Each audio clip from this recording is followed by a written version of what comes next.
Hello and welcome to the Stream of Chaos. My name is Dave and I will be your keeper of arcane lore for this session of Call of Cthulhu.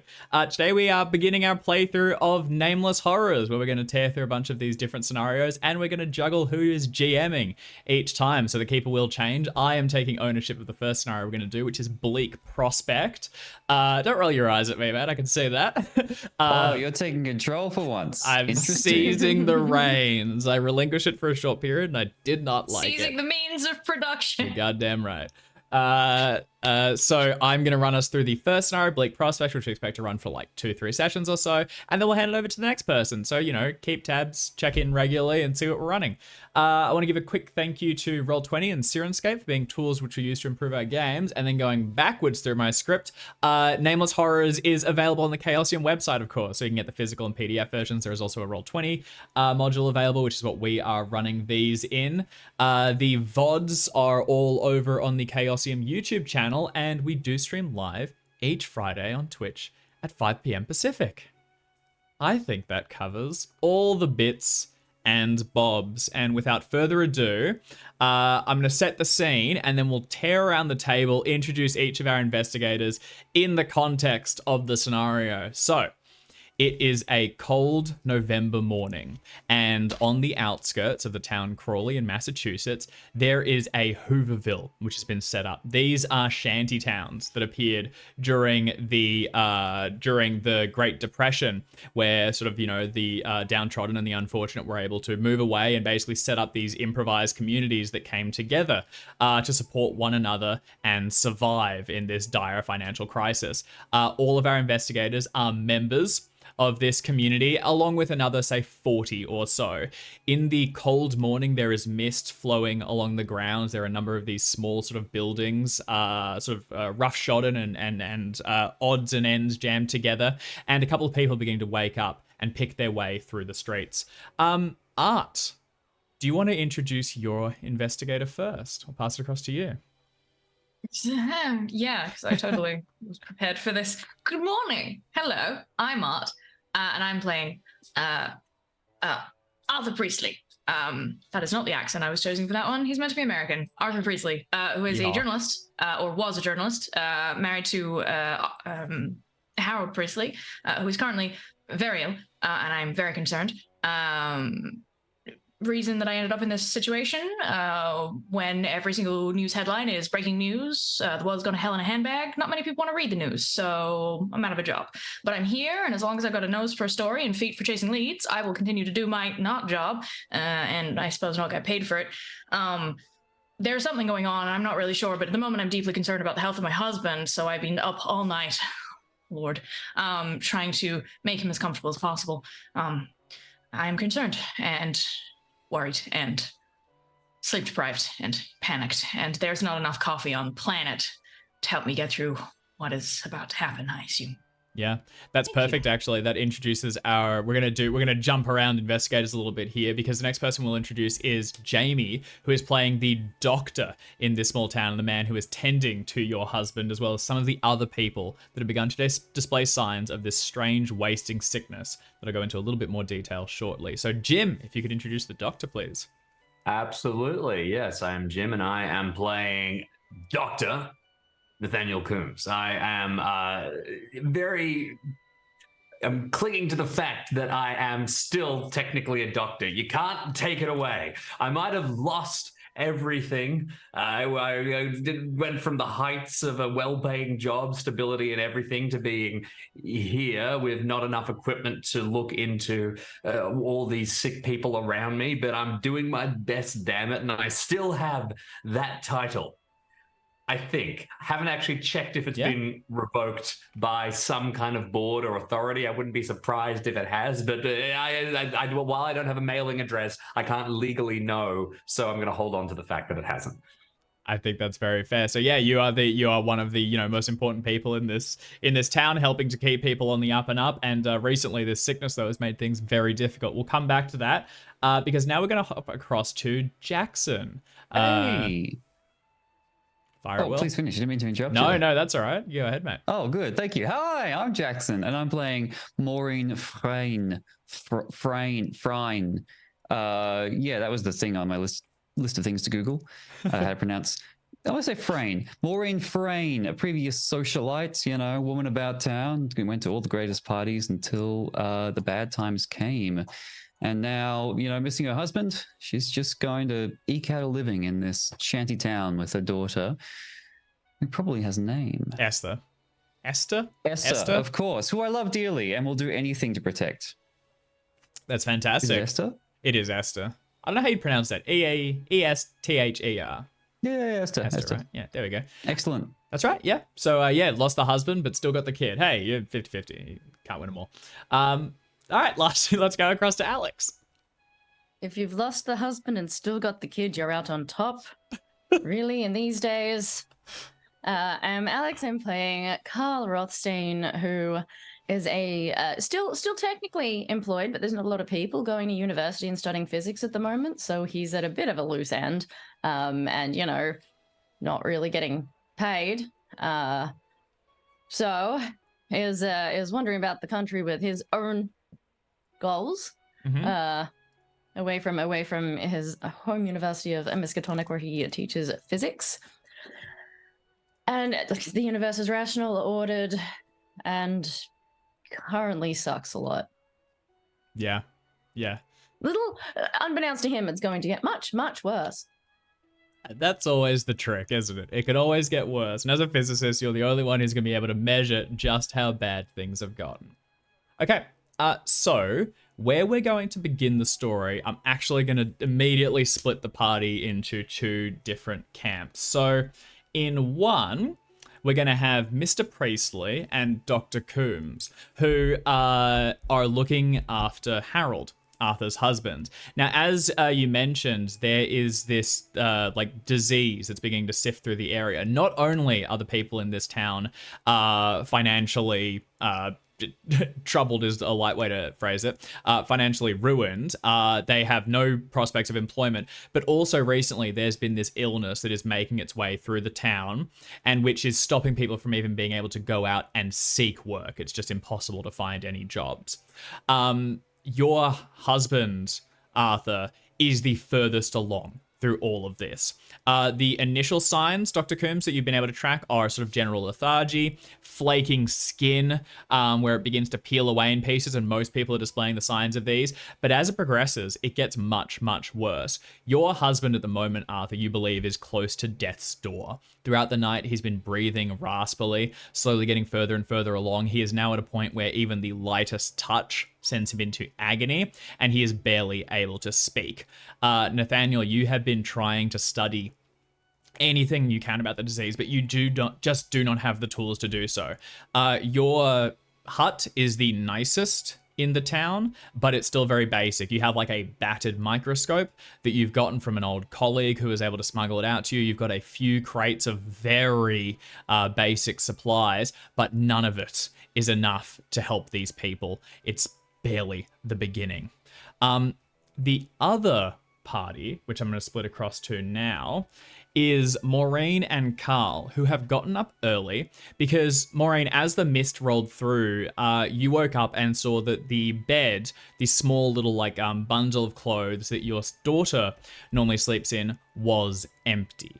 Now, this isn't uncommon. There's some other kids in the town. Many of them have begun to show signs of this disease, but there's another one, a young boy called Billy Spitzer, who, like your daughter, is more energetic and still wants to sort of play and do things. And oftentimes they will go out and sort of, play games outside or do things early in the morning, given they have no school or chores often to attend to. So at first you got out of bed and began to look around for her and Billy. But when there was no signs and you came across Carl, you enlisted his help, and now you're still searching. It's fine. She's around here somewhere, but you're beginning to get a little bit nervous. You're beginning to get a little bit tense. She's not being seen. No one else has seen her recently. There's no sign of Billy either, and your calling out is beginning to get more and more earnest. Okay. Let's step in with the doctor and Arthur and Harold first, as you've both been up all through the night. Harold is laid out on there are only 2 beds in the room. Harold is laid out on one. He was once a very handsome man, Arthur, very talented. He was a diehard journalist. He, like you, would do anything for a story. He believes that basically you and he were blacklisted from a number of different publications because of some of the investigations you got into, looking too closely into the people that were benefiting out of the depression and those that were still able to come out on top financially. But you've now seen his body and mind beginning to waste away. As you stand over him now and Nathaniel tries to run some basic tests, he is a shell of himself.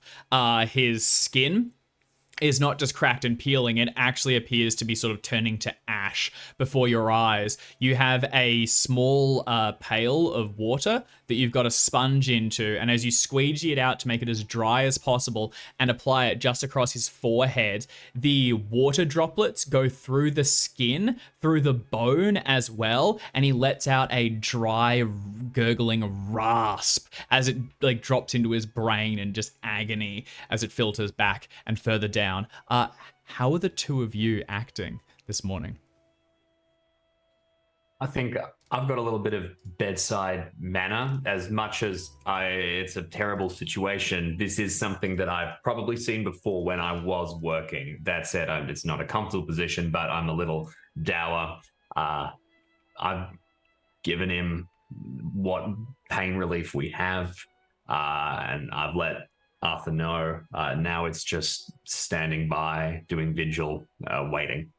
This is, you mentioned that this is something you might have experienced before. This goes beyond anything you've seen. Now, you've seen people like, cancer patients or something like that in late stages, obviously very serious. This is something else. It has progressed incredibly rapidly. There are no signs of the disease that you've been able to recognize under the small microscope you have. It seems completely resilient to any sort of antibiotics or other treatments you might apply. That said, you have tried to use some of what little pain relief you have to ease his passing, but it is not easy and he is still in great agony. You're absolutely right. There are two camps that I've seen people die and that I've never seen this disease. I'm really trying to compartmentalize the curiosity, or well, not the curiosity, the deep dread, the deep, oh my God, if we don't figure this out, everybody in this town could get sicker and sicker, with the trying to be here to help a family member and somebody who is very, very sick pass away. 100%.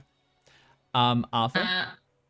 Arthur is quite an intelligent man. I think he's aware, very much so, that this is, Harold is not long for this world. Mm-hmm. And is doing his best. I would say he's in a bit of shell shock almost, has a sort of a calmness or a steadiness that feels like a hair's breadth away from snapping. Yeah. But is very much, while there is something to focus on in front of him, he is holding it together and mostly making soothing sounds in the direction of his husband, of the it's all right, Harold. You can, we're here. It's okay. You don't have to hold on. I know it's hard. Kind of trying to say don't go, but also giving permission to leave. Doing his best to hold those 2 things in his head and articulate them to someone he knows quite well, loves deeply, and is fully aware has no way of saving. Harold's eyes are clouded over and unseeing, and he's stopped responding to most verbal cues not long ago. His withered hand finds yours, and you recognize it still, although only a couple weeks ago it was strong, the skin was stable, and it was a comforting thing. Now you are providing the comfort to him. His mouth rasps once more as he pleads for water. But as you begin to twist it over onto his lips, the skin gives way and begins to blister down. Nathaniel, can you give me a medicine roll to see what you can do for this man and to see what you can uncover from it? And Arthur, is there anything you want to roll, like a charm or a psychology, or do you just want to be here as a calming presence? I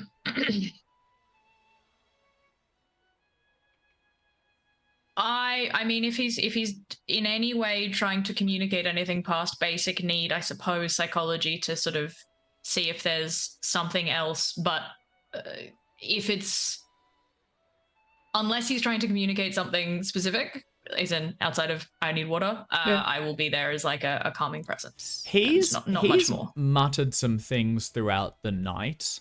Yeah, go ahead and give me a psychology roll. See if you can kind of, as his brain begins to break away, see if you can follow some of the threads that go through there. Okay, that's well done. Have a hard success. That's a hard success. James? Let's see. Another hard success. Okay, all right. Both of you have done well. Nathaniel, you have very limited supplies, but you're able to get some of the, the pain medicine, and you'll be able to soothe him so that the final moments are not in agony. Arthur, as you hold onto him and listen, you heard him throughout the night repeat one of his old theories. It was something that stuck with him all through the, while you fell from grace in your career and landed in this shanty town. He stopped going on about it, kind of because you had a bit of an attitude of we're here now, there's no point going on over old, spilt milk sort of thing. Let's just get on with it. But as his mind deteriorates, he goes back to it. Your husband believed that the two of you were banished from society, not through chance, not even through the Great Depression, but because a circle of influential and wealthy people took it upon themselves to eliminate you from the media. Now, your husband was looking into a man called Arthur Sedgwick when this all went down, and he believes that Sedgwick was a member of some elite, Illuminati-esque society that sought to, banish you from it so that he couldn't uncover any further truths. And as his mind was deteriorating, he was kind of falling back to that idea that this wasn't chance. I didn't deserve this. You didn't deserve this. We were forced to be here. And as he passes, that memory kind of reseals itself in his mind. Well, usually I wouldn't besmirch anyone else with the name of Arthur, but this particular Arthur I am not a fan of. So I comfort Harold as best I can, saying, that it doesn't matter now, but, life sometimes isn't unfair, isn't fair, and God willing, I'll see him soon, and I'll let him go, and then I'll kind of go into shock.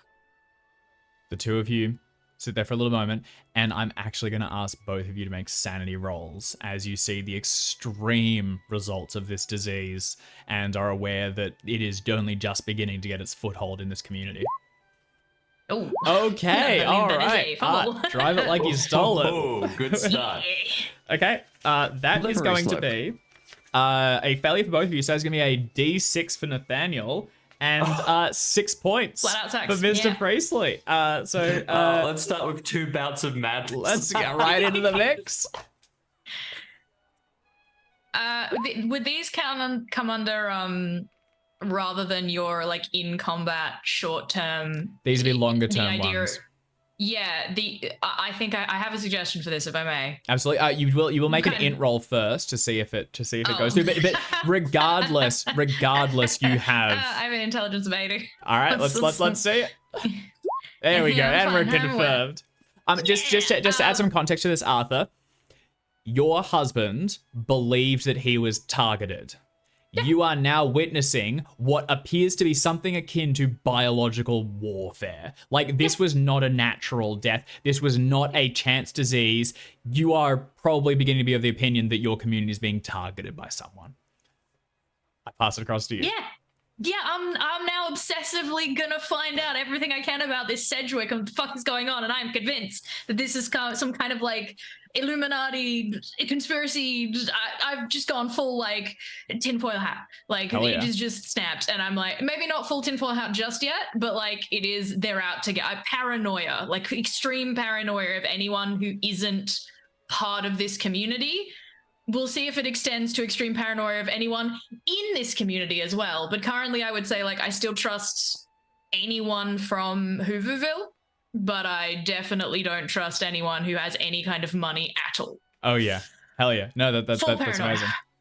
All right, yeah. So an obsession to finding out more about why my husband was murdered. Terrific. Nathaniel, how about your reaction?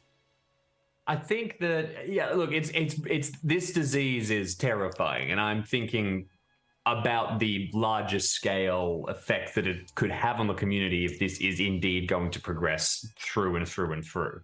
I think as we get to the later stages, I'm not exactly sure where the line is of, and now we have the poor gentleman has passed. But once we start to get towards the, I hope you're okay. There. I think it becomes pretty clear that Nathaniel is stuttering, maybe not doing his best bedside manner because his mind's racing. He's thinking about he's got to look more into this. Could biological warfare be a thing? I overheard one or two of those whispers when there's like a couple of long stares and just no, I'm so sorry.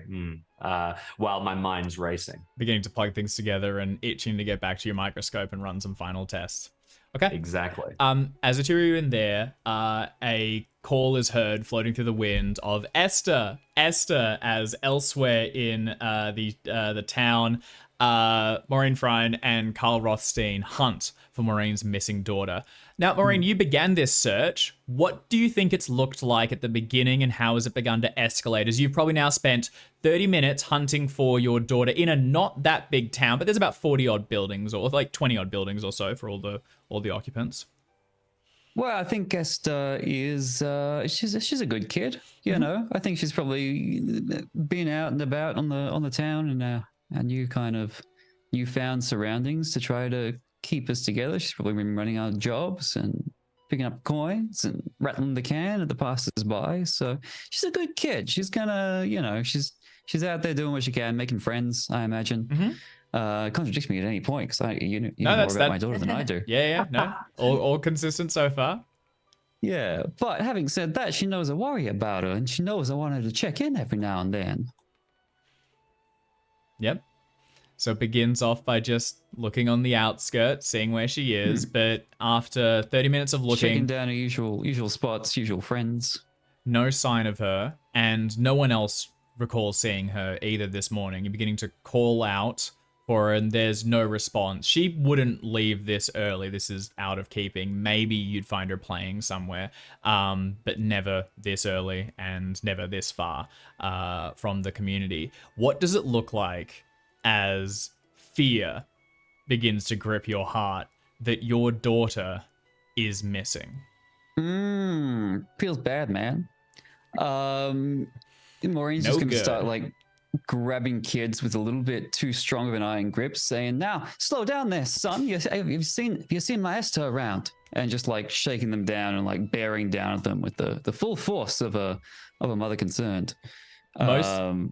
Most of these children have some level, in fact, all of these children have some level of the disease that's beginning to spread through the community. So they're lethargic, slow to act, many of them just sitting on, like at the foot of the small hovels. When you go down and sort of ask them about Esther, they don't respond at first. And so, like you said, you kind of snap a little bit, maybe grab them a little, try and shake them out of their stupor and get them to respond. And then they just blink and shake and shake their head. No, they haven't seen her, not this morning. They played with her yesterday, but she hasn't been seen since the sun rose. At what point do you engage Carl's services to help? And Carl, how are you reacting in this situation? Well, I think Carl actually has been getting young Esther to help him with some of his scientific works. Yes. Yes. As one of the energetic children in town, you know, he's been is out in the middle of nowhere a little bit. It's a great place for to look up at the night sky and ask some mathematical questions. But there's equipment involved in that sort of exercise, and I think Esther's been very, very helpful to Carl in his attempts to retain some kind of scientific standing in the community while everything goes to hell in a handbasket.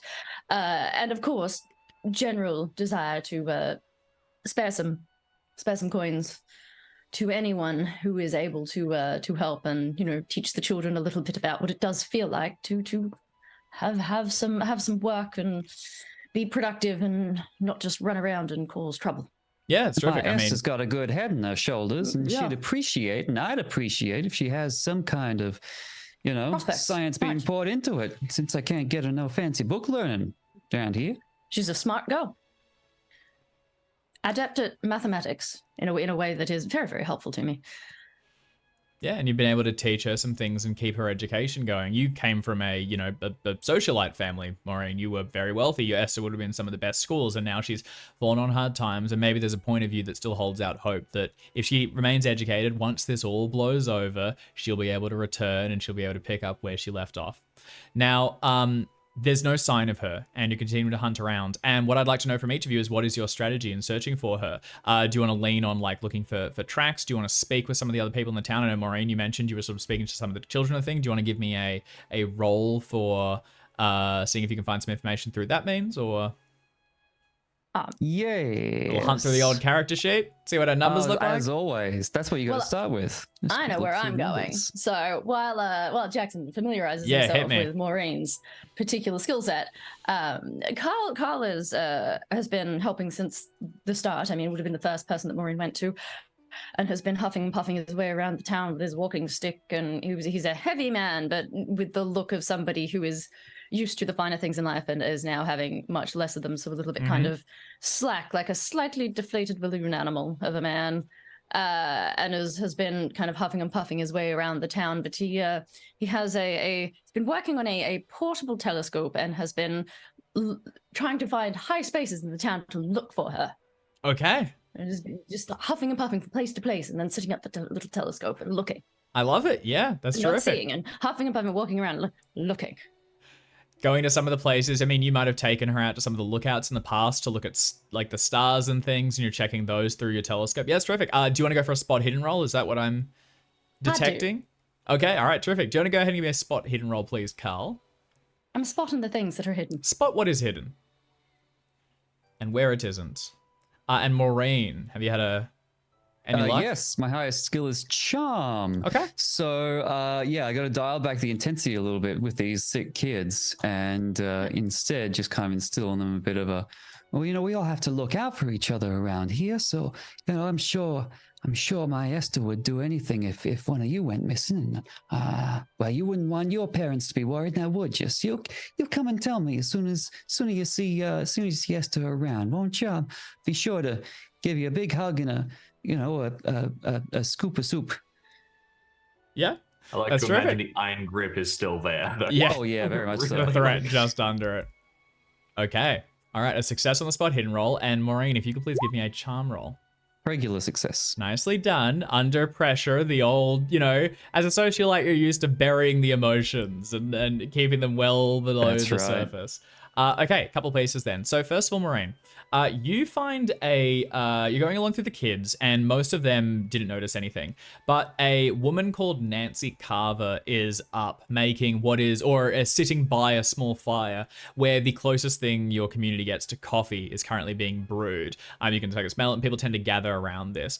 As she's sitting there, she's currently speaking with a couple of other gentlemen who are rehashing this like sort of local story in the community. It's quite a common one, and something that in general you and the other investigators have dismissed. There is a common thread that late at night, sometimes creeping between the buildings, come white masked men to take your things and to ruin your livelihood and to take what little you have left. It's mostly treated as superstition, and people kind of have it as like a who would take what little we still have. But today, Nancy is saying she saw them last night. And so as you come over and you're sort of asking around about Esther, Nancy's going, they were here, walking between the tents. I'm telling you, I heard them. I woke up to the snap of a branch, and when I crept outside, I saw them. 4 figures, white faces with rips instead of eyes, low hats down the brow. They walked completely silently, and they were looking in every tent, one after the other. One of them had a small thing, a device, and when I heard it sing, it was mad. You have to believe me. You have to believe me. They're gonna come back. They're gonna come back, and they're gonna take more of us. And she's shaking one of the people who's trying to just calm her down. All right, Nancy. Listen, that's must have been scary for you. All right, but it's over now. You know, the sun came up and everything's all peachy cream. So just take some deep breaths there and try to calm down. All right, we're gonna get through this. It's not over.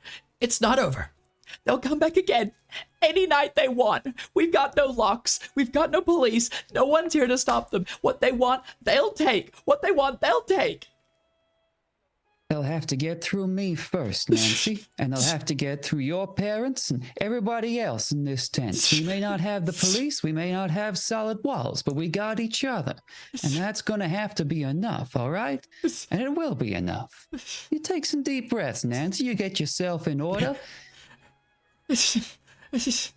With your Is this a woman or a child? This is a woman, actually. Yeah, sorry. Oh heck, I thought it was a child. That's all right. No, that's that. I don't think I was clear on that. Yeah, this is a woman, but all the same, you kind of talking under her like but you know, she's definitely losing her cool a little bit. You're able to calm her down, and with that successful charm roll, you're able to sort of bring her back down. She is still deeply panicked and fairly traumatized, and you get very much the impression that she saw something quite sinister last night, and she is reverting to not thinking about it where possible. Whenever her mind begins to trend back towards it, she starts breathing quickly once more and becoming upset. At this point, Carl returns towards you. Carl, when you set up your telescope and you were inspecting the area, you saw evidence of tire tracks on the side of the road not far from here, and boot prints that walked into the camp. Based on when they were set up, based on how long it's been in the mist rolling through, it looks as though at some point during the night, a quite large car stopped and a number of people left from it. As you're coming back with my walking stick and my little telescope on my arm. People, strangers came in last night.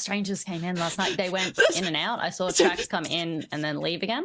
White masks, walking between the tents, taking whatever they wanted, whoever they wanted. There were strangers who came in. I suggest we fan out. We've got some tracks to go by now. Do we have anyone? Do we know of anybody who can follow tracks a bit better than I can? I need assistance with the seeing these days, and I have it at a distance, but I think we need to get on this now. Of course, we're back. They can't have had that much of a head start. It's still early. Out at the ranch, we had to every now and then. I keep losing the accent because we're in New York, I think, and it's very typical to go New York accent. But I'll just declare a few things. I do declare I had to chase down some rogue horses back at the ranch. I got a pretty good idea about how to track them down. Let's go for a walk, shall we, Professor? Let's go. Oh, this is meant to be Southern Belle. I understand now. Oh man, I know. I should have warmed up beforehand. I'm just going to declare several more things before the hour's up. Hell yeah! Please keep declaring everything you do from now on. I do. So, as you leave away from Nancy, who falls back into her panic, having heard Carl basically confirm her suspicions, not suspicions, her belief that someone was here last night. Forgot about Nancy. I'm not going to leave her. Don't leave her yet. I was going to say, yeah, she falls back into the. We have to go. I just want to say we're gonna find out exactly what was happening around here, and you're gonna let us know if you see hear anyone else going missing. But until then, let's just assume that assume yaw dropping is a feature in many American accents, but may not be the Southern high class one. Let's just assume that everything's all peachy. All right. Okay, you're able to calm her down a bit and then step away. Nancy is convinced that come darkness again, people may return to the camp. As the two of you walk away, Maureen, I'm going to ask you to make a sanity roll as you begin to realize that your daughter is missing. People were in the camp last night, and your fear that your child, the one thing kind of keeping you tethered, may have been abducted. It'll be fine. She'll be right. She'll be right. Hard success. Okay, you are all I right. know my Esther, and I do declare that she has got a fighting spirit. She will have abducted them. Okay, as the two of you step away and head towards the tracks that were found, you hear a wailing yell caught off as Harold passes in the other tent, and stepping outside for a breath of air will come Dr. Coombs and Arthur. You're currently still sort of going through it, TM, but you are present as well. And the four of you who kind of are, Nathaniel, you've run tests on like everyone in the town. You have kind of identified this party, for lack of a better word, as the few people that are not affected by the illness. So you've kind of naturally relied on them in the past for getting things done. I pass it to the four of you. I like to think that as the two of us are standing outside, we see the others. We're both wrapped up in our own, worlds of worry and stress and wanting to move forward, but also trapped in the decorum of conversation here. I think they look a little. Let's make sure they're okay, and it's an excuse to do something. And we probably stopped just enough time to place a blanket over the body before we walk down to the other two, where we can see that something is going on. We're probably looking a bit tired as we approach. Professor Maureen, everything all right? Now, this side of town. It was on this side of town, good lady. Hello. What was on this side of town? Something interesting? Maureen. We have reason to believe that there were some nasty people in the camp last night. And, well, I can't find my Esther anyplace, so I figure if we turn up where these tire tracks go, we might turn up my Esther. Figure out what exactly went down last night. I can see clearly people came into the town and then they left, and now the child is also gone. I think at this point, Arthur is still in the tent while this initial conversation is happening. And in the background, he's flipped over because he's got his notebook, which has a lot of clippings from his old stories and stuff, and then a lot of jotted notes about things. They get a little erratic at times, but he takes his notebook and he flips to a new page and he writes down the name Arthur Cedric, circles it, and then question mark. Question mark. That's a good start. That's a good strong start. And then at the thing of people, boots, whatever, the tent flap just slams open and he walks out and he goes, "It's them, isn't it? Tell me everything you know." Oh, wait, is this the local legend, right? You mean you saw tire tracks? Because if a car came by, that's a big deal. I can't imagine anyone with enough money for a car gets down to here. And a big car at that. Big car. Exactly. Lots of boot tracks. They came in, they went out, the child is gone. Stands to reason. Reasonable assumption. They took the child. They have a head start. We must go. More than likely, she gave him the slip as soon as they got out of the camp. Oh, She's a quick one. I'm sure she did. She's a very, very smart girl. But have you found her young friend who she used to run around with also? Also missing. There is another child, and there is a reason that Nancy got all my work. You mean Billy? No, what was her? Esther. There's a reason. Billy is the Esther second child that's missing. Yeah. It's good. Well, look, it's reason probably that Esther helped me and Billy did not. I'm sorry. You're Miss Frayne. Mrs. Frayne. My apologies. Your daughter's missing. Correct. Very good. And you said there were tire tracks? Correct. And boot tracks. They Boot came in, tracks. they went out, the child is gone. They had a head Well, start. clearly, as a good doctor says, anyone with the ability to take a car has a fair amount of disposable income, which suggests that they most likely came from the town. I would assume that's where most folks that still have make a living. My Harold had an idea that a lot of what's going on here maybe wasn't quite so random. Oh, yes, of and course, unexpected. Your husband, As, dear man, how is he faring? Hope he's getting plenty of rest. I hope you haven't been pushing him too hard. Well, if I was, he's getting all the rest in the world now. Oh. Thank you, Captain. Oh, my Only dear fellow. stars. But that's beside the point. He had the theory that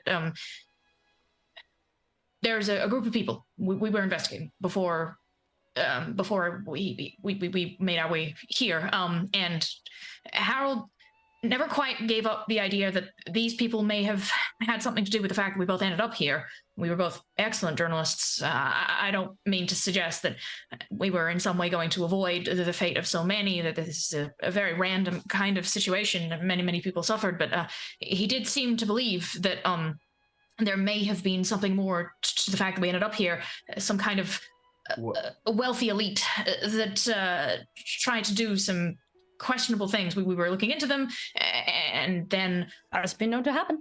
Look, just the suggestion that there are people with money coming in and taking things from people who have essentially nothing. I mean, I think that might be a connection that could be made. Do you not think? You can tell at this point Arthur is a little like, he needs something to do. He's a little obsessive. He's a little fanatical at this point. There's something behind his eyes that is clearly like, don't think about it. Yeah. Follow the lead. And he It's is looking for leads. It's no runaway entirely just yet, but look, if Esther's missing, we can focus on something to do there. All right, we got to find her before it gets too dark, before anything happens. I can't recognize tire tracks. I don't know if that's what those are, and let's just focus on the practicals here and now. I know Mrs. what the Frame. tire tracks look like. And we now have a man of an investigative persuasion with us. I have a nose for stories. I can't track tire tracks, but I can follow leads. Mrs. Frayne, you, as I understand, and I hope you don't mind, your name was well known in the social circles prior to this unfortunate period. Do you mind my asking? Had you ever encountered Mr. Cedric, Arthur Cedric? And that's a great question for the GM, which I will ask. That is I'm a just gonna great put a question for forwarding the notice on GM. that and slide it onto the next tray. This can absolutely, if this is a question that needs looking up, we can absolutely get on our way to like moving somewhere, and I can have popped this question to you as we are. I mean, Yeah, that 100%. sounds like a credit rating roll. But It funny does, of course story you- about my credit rating these days. We don't have Wheels that. off. Why don't you go ahead and give me an education roll, as this will more be about Not you being an a etiquette socialite. roll, isn't that like? I was isn't going to that- say etiquette. Like, We can do etiquette. Yeah, isn't you're that right. what we You've were got it there. replacing it with? Etiquette remembering works. names at all the parties you Yeah, go that to, works, and for remembering sure. who's married to who, and all I that think good etiquette stuff. is our credit rating. Yeah, let's do it. Given that everybody has a credit rating of like one. One. I'm pretty sure. Success. Okay. Hey, that's funny. You do know that name. That's a name you haven't heard in a long time, and it's a name that has a thread you have to go through to get there. You were once an acquaintance of a man called Professor Aston Hawkes, who was a fairly intelligent gentleman who used to throw parties out at his, estate, and he had a junior partner by the name of Arthur Sedgwick. Now, you don't know exactly what happens there, but the name does ring a bell, and he lived in the area in Crawley. You have since What was the guy's name? Sorry. Professor Aston Hawkes. You have since, as you were on the downfall as well, you remember a chance encounter or something where you ran across Mr. Sedgwick and barely recognized him. He was very much the junior to Hawkes, a moderately well-to-do gentleman. And What as field you were of study experiencing was your Professor Hawkes in? downfall, I I can check that. As you were going through your downfall, he was ascending. It seemed like luck had gone in his favor. You don't know where that ended, but it did seem like he was staving off the depression a little longer than anyone else. Let me double check his study. Sedgwick was doing well despite the depression. That's exactly right. Well, it might have had something to do with something else that was happening in his circle at the time. Let me just ask one thing as well while we have a second. Maureen, if you don't mind me being a little indiscreet, there's no Billy and Esther. If they both haven't been seen around, they weren't sweet on each other, were they? Might just have ducked away and started spending. Too young for that. Too young for that. He has not had her debutante yet. It would be highly inappropriate. But I thank you for your question, Doctor. Conversation and walk. I assume as much. Older Southern American English has a lack of yaw dropping, so pairs like do and you are distinct. And if we know anything about Maureen, she's not a fan of pairs in general. Particularly not between her daughter and Billy. That's right. So they were studying physics, which is also how we get to a connection with our own Professor Rothstein, who you have also run in the same circles as Professor Hawks at one point in the past. Yes. Well, Hawk, yes. Aston is a friend of mine, former colleague. It kind of became a was though, because he vanished a few years back. Troubling situation for a man who was doing rather well for himself. Is the fact that he disappeared. He vanished about 6 years ago. He was the only one doing well at the time, and then he was gone. How long have we all been in this situation? It varies. Probably all between about 3 or 4 years. Maybe less, actually. Some of you might be more recent. I think, Carl, you might be a more recent chuck-in. Kind of up to you.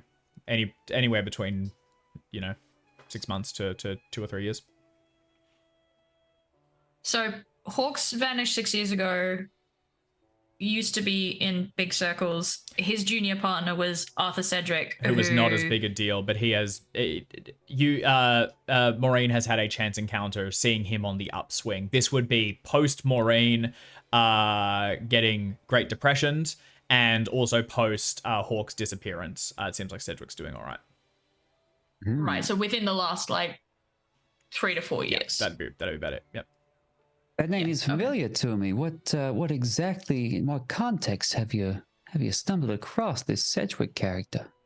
Well, the lead. I was mentioning that my husband was investigating the group of wealthy elite that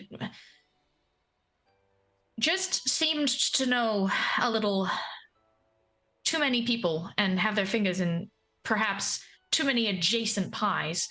Arthur Sedgwick was the man at the center of at least the stage of the investigation that my husband was at the time. I know it sounds ridiculous, but my husband did believe that there was a chance that these people weren't so happy about being investigated and may have had some hand in his and my own current situation. Well, to try Sedgwick. and to Your try and senior partner went missing. yes, it doesn't. It sounds like this man is. Well, it is a loose correlation at best at the moment.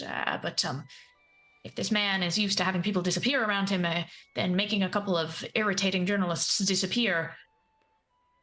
I mean, good doctor, you're a learned man. You haven't seen anything like this disease before, have you? No, it's unusual, extremely unusual. I want to look more into it, but I frankly, there's a lack of equipment.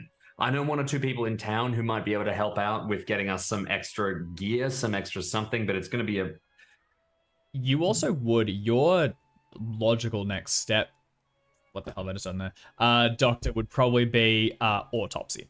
And you could try and do something here, Or if you're going into Crawley, you have some contacts you might be able to pull threads with. And then if you get into a proper laboratory, you might have a better chance of actually uncovering something. If you do believe that this is a, engineered agent or something rather than just a chance thing. And one way or the other, it's in the people here. And if you don't cure it, they will all experience the same grim death.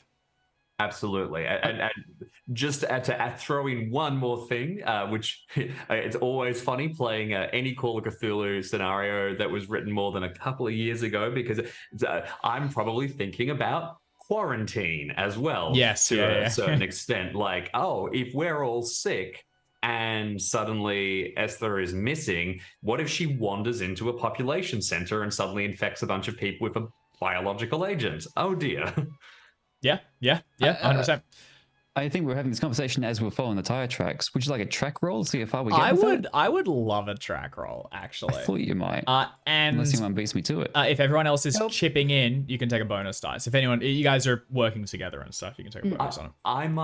I might hang back at the town just in case, because if something else happens, in case she rocks up, and I can also work with the body. Beforehand, I'll check if Arthur, are you happy for me to do some preliminary examinations? Is this, I don't know what your ideas Do you are. have the...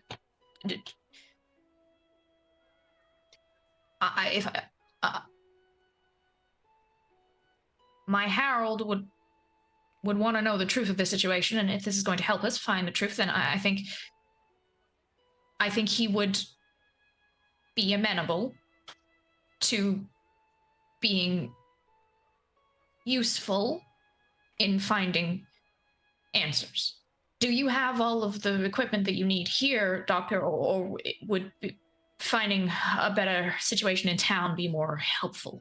I don't have everything I need here. What I'm hoping to do is to start preparing with the idea that we can head into town later. But I think at this stage, there's going to be some work needed to be done before we can leave, and I don't know how useful I will be following tire tracks. Perhaps not, but if the tire tracks do the tire tracks seem to lead in the direction of town or elsewhere? Apparently they peel the hell out and then they hit the road, and it's gonna be tough to tell. That's where the roll's gonna come in. Well, perhaps they sure. begin going in the direction of town, at least. From there, you will need to. We will see. Very good. I'm not sure I'm either particularly helpful in tracking things. I'm more useful in putting together leads. If I can be of assistance helping you find somewhere useful in town to do your review of Harold's passing, I think that I would rather be near Harold for a little longer, if that's all right. Okay, it might get a little undignified.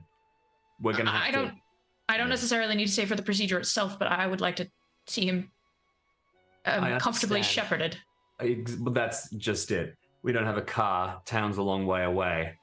We're gonna have to figure out some kind of stretcher, and I start heading back towards the tent. How wasted away is Harold? Very.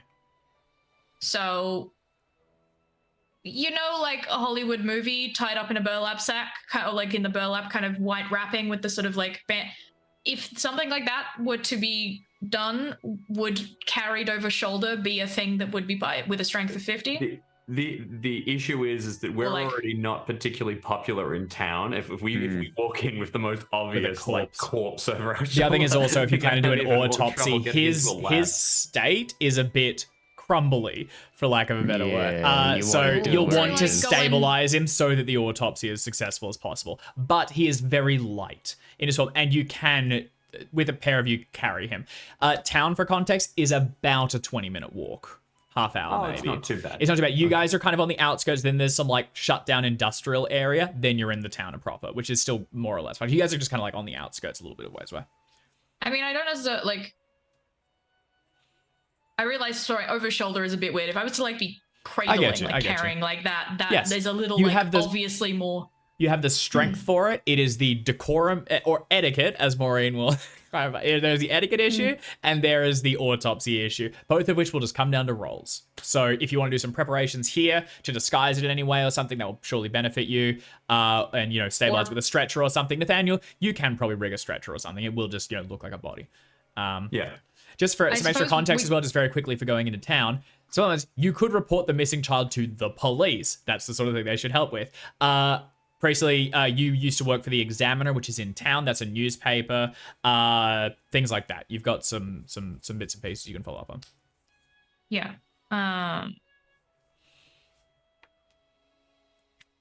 Is there any use in potentially going to speak to your contacts in town about using the facilities and like giving them an idea of what we want to use it for, and then finding a way to maybe get the body into town after hours, if that's something that like might be a little bit bit more like we can essentially set up a like, hey, you're going to use the facilities outside of standard working hours, because I doubt they're going to let you use them during working hours if you've got your contacts that could help you.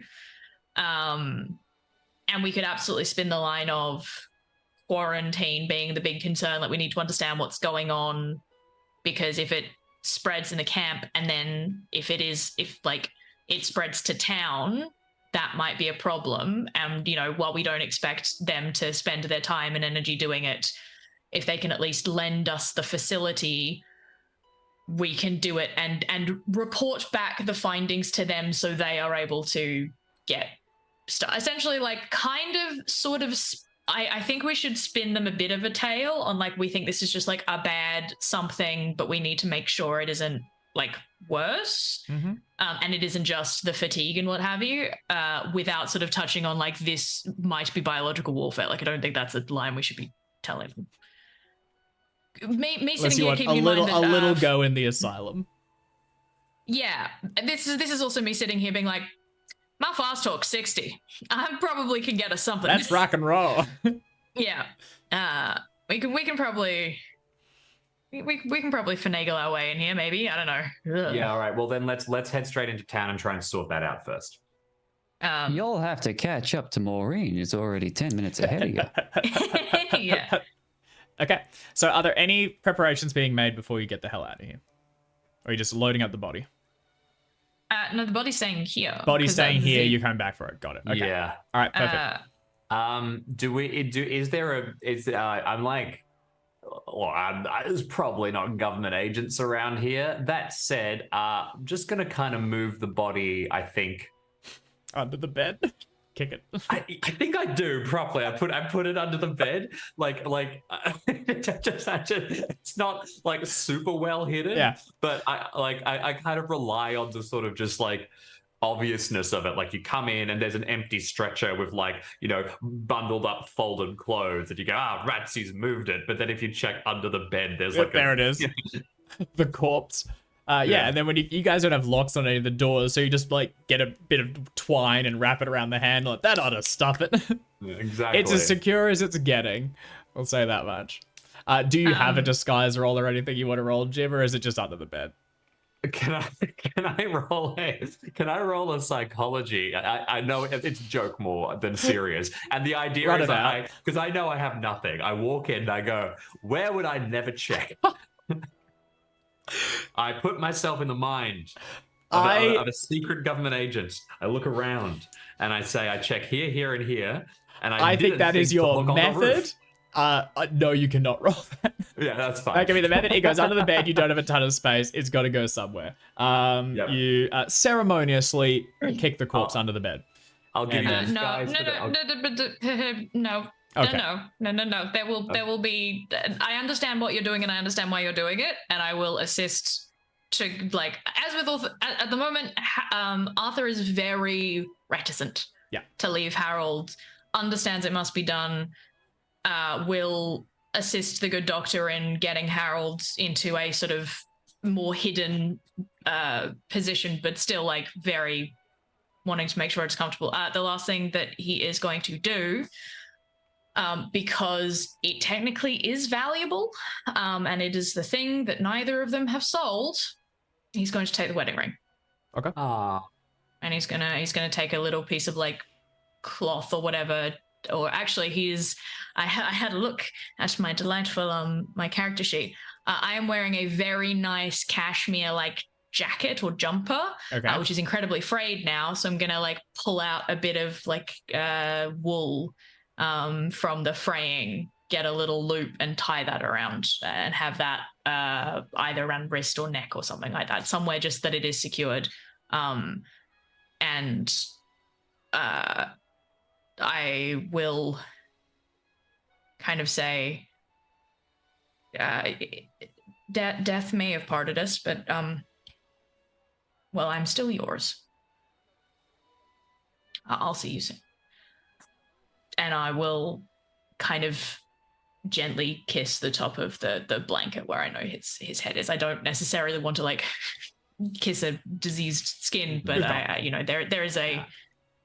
there is an affection there that a very gentle affection. I'm gonna get to the bottom of this. I am. Shall we make the world's worst disguise check with a bonus die to symbolize our attempt to? I think you're just leaving it there, right? I thought we were doing a cursory hide. Sorry, I may have misheard. It's under the bed. It's out of the way. Sure. You've covered the basics. At this point, Maureen is in the next state, so you might want to borrow some bicycles from the children. Ma Bear's gonna find her cub. Just powering down the interstate. Maureen. I also really like that Ma Bear and like more Bear, like Maureen. I'm coming, honey. Has fallen to all fours and is pounding along the ground to follow the tracks. Yes, Ma Bear, do you want to give me a track roll with a bonus dice if Carl's nearby and can help out? Oh, if I'm Carl huffing can and keep puffing up. my way behind, but I'm helping. Lugging your Fantastic. telescope. Wherever I can. It wasn't enough. Nope. But So- 5 points of luck. Do you want to spend 5 points of luck? Jax, how much luck do you have? Well, I'm a bit down on my luck at the moment, Oh, Dave. that's I got weird. 20. Damn, that sucks. 2-0. Do you want to spend 25% of that? Do I want to spend a quarter of my luck?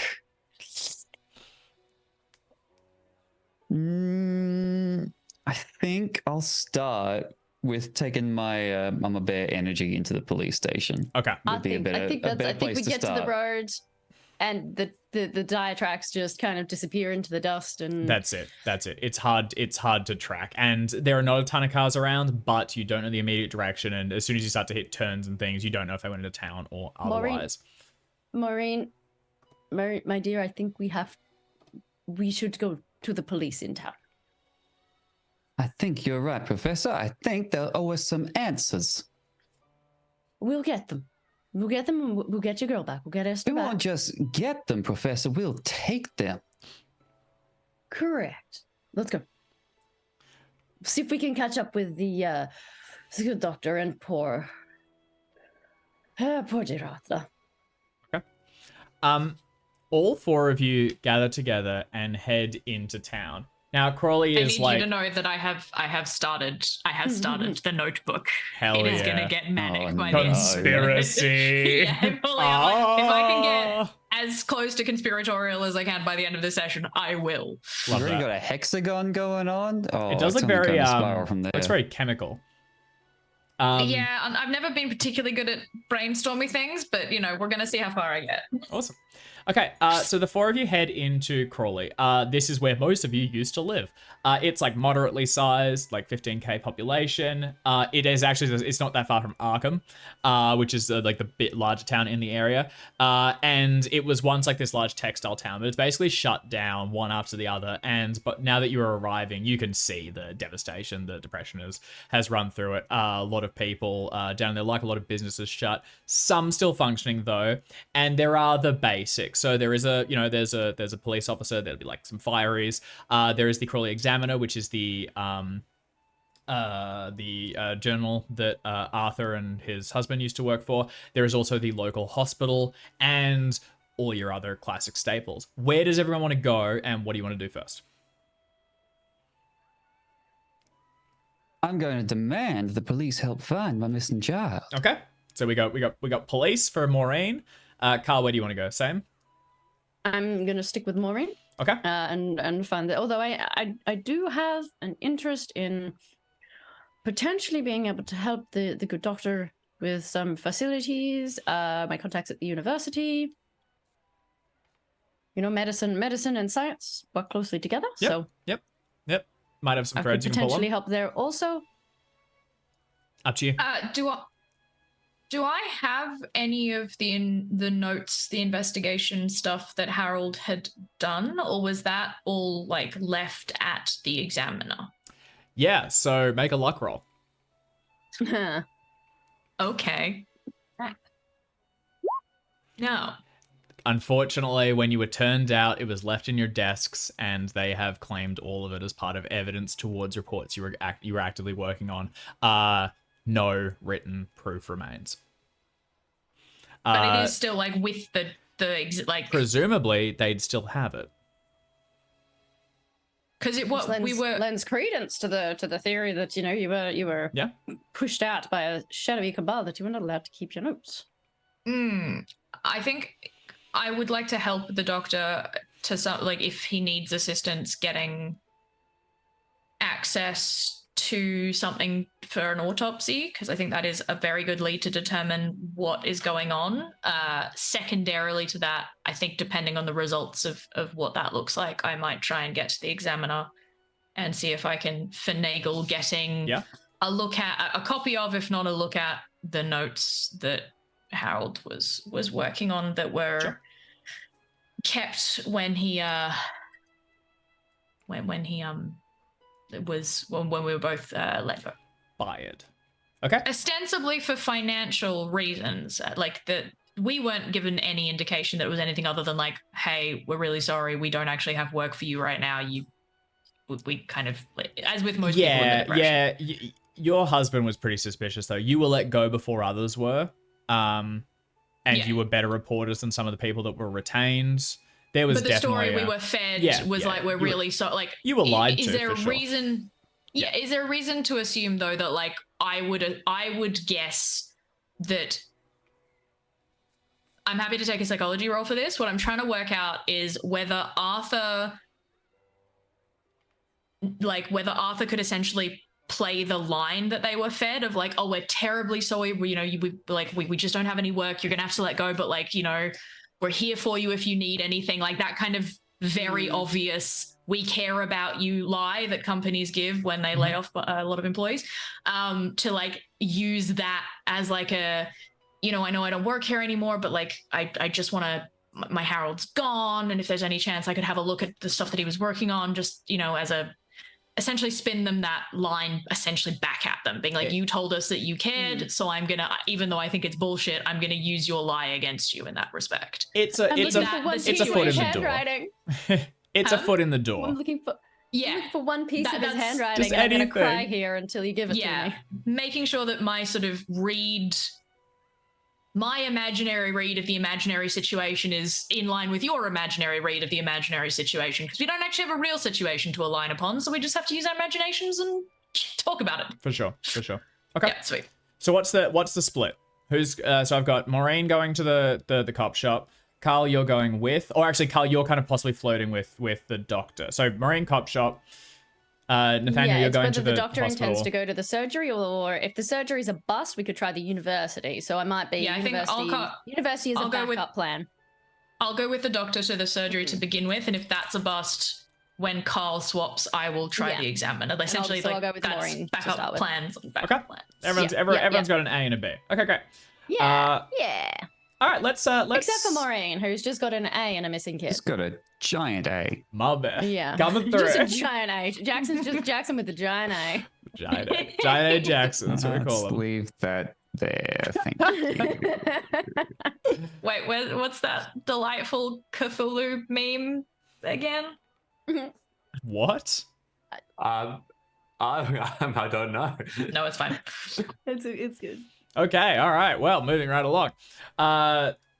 So You're Maureen. immortals. I'm trying to escape relay, but I'm dummy thick, and the resonant clap of my ass cheeks keeps driving my wretched slaves to new heights of madness. Thanks. Thanks for finding One. one. Cheers, The clap of appreciate it. Cthulhu. Thank you. I could have gone my life without hearing that. Very happily. Too bad. Yeah. I no, guess. no, you couldn't have. Everyone in his- makes in his sanity glories. rolls. If you were ever gonna hear on a Call of Cthulhu stream that Cthulhu is dummy thick, it was gonna be this one. Whee. Yeah. Yeah. I've just put it in the Twitch chat, and the YouTube viewers have to miss out. Oh. Join us Maybe we live can add each it as a week. comment under the video. All right. Anyway. Maureen never breaks pace, sprinting through the town streets and heading straight towards the police station. As you go through, the two of you are very aware of your presentation as undesirables. Despite your best efforts to maintain some sort of like, finer clothing and things, they have wasted away and, they are stained with dirt and grime. And Maureen, you'd maybe been able to delude yourself a little bit while you were in the camp that you were kind of keeping things threaded together. Now that you're back in the city where you haven't been for a while, it's really clear. Like you have this like awkward guilt as you tug at frayed ends and try and make yourself look respectable, but you catch a glimpse of yourself in the reflection and you look like a homeless person, someone that 6 years ago you would not have given the time of day to. That's rough, but that's okay. I still got the smooth talking and the education, so they'll see that. Okay. The two of you arrive at the local police station. It's an isolated building, a small little 2-story grey stone facility. There's a couple of cars parked out the side, and as you approach, you will see that there is a desk sergeant on duty who can be approached when you're ready. I'm not ready. Is there a bell? There is. I ring the bell. Okay. There's also somebody just sitting there. You got to make an entrance. You got to grab their attention. You got to wow them. That's fair. Got to do it properly. That's what I'm going for. All right. Okay. This has got to be.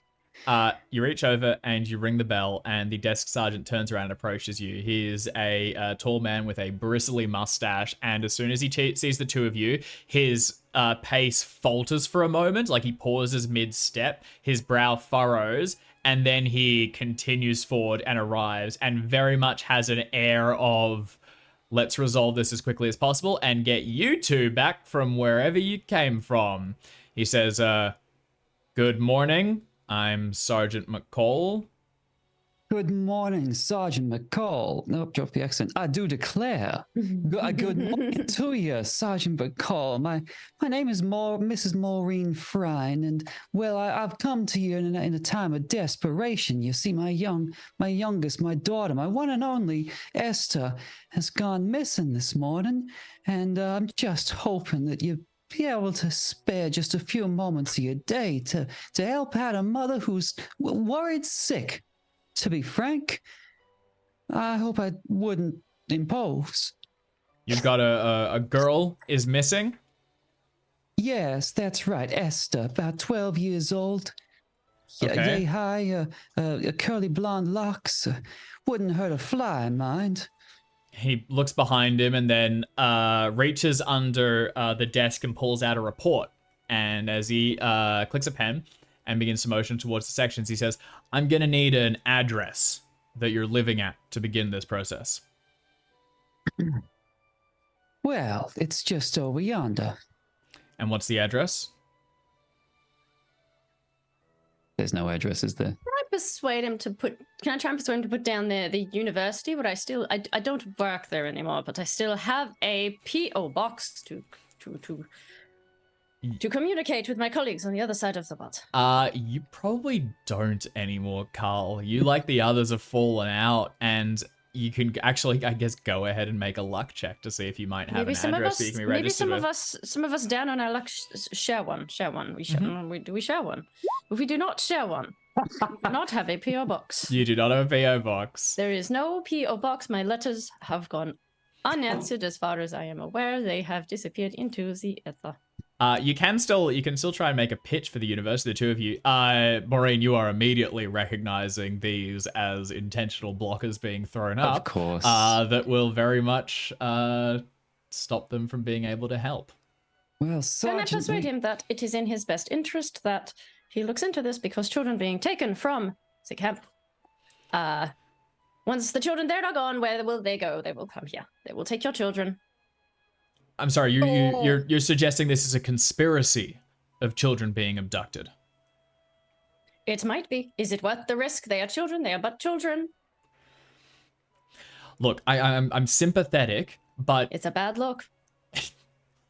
I'm sympathetic, but there's little we can do without an address. Everybody is one bad day away from being just like us, and one bad day could include not looking for missing children. Sir, I'm going to ask you to calm down.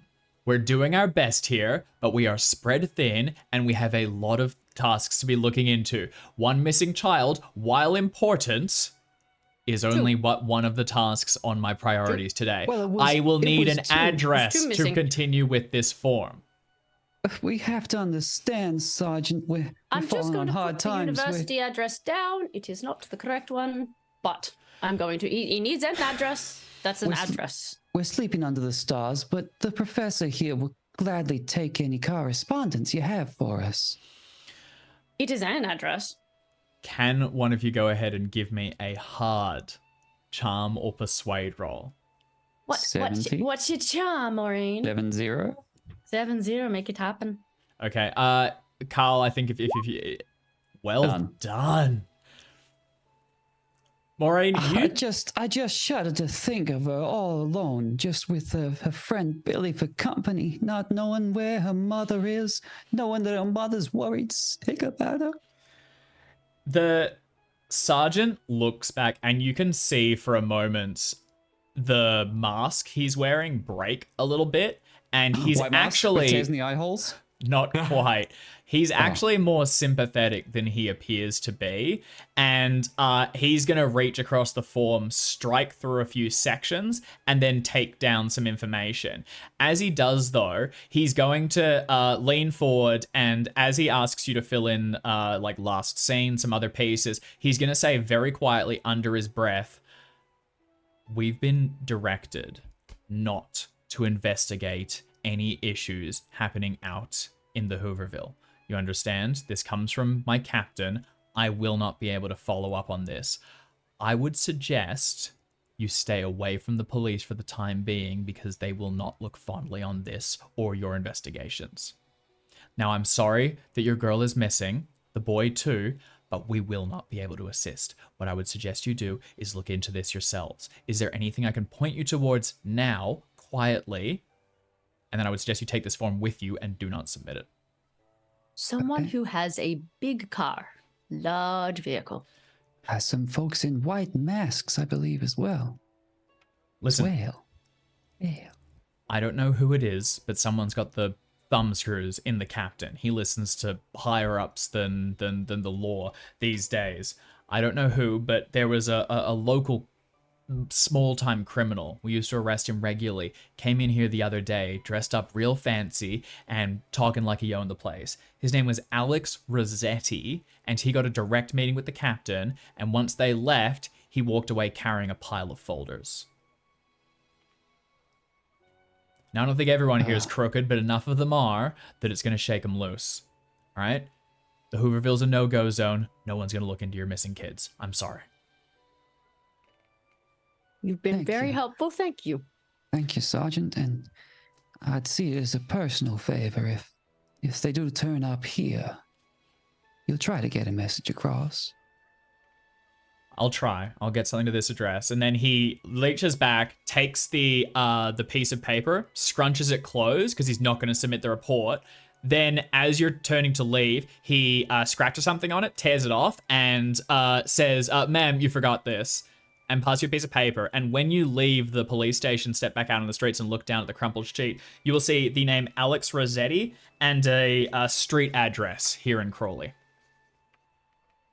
Oh my. Hell yeah. Well, this web just got a little more tangled. It's a lead. A lead is good. Okay, we will park the two of you there for a moment and check in on the doctor and Mr. Priestley. So the two of you are going to the Bentham Hospital. So it's a small, very well-kept building, large grounds out the front that have been, not super well kept. The old lawn care's fallen by the wayside as of late.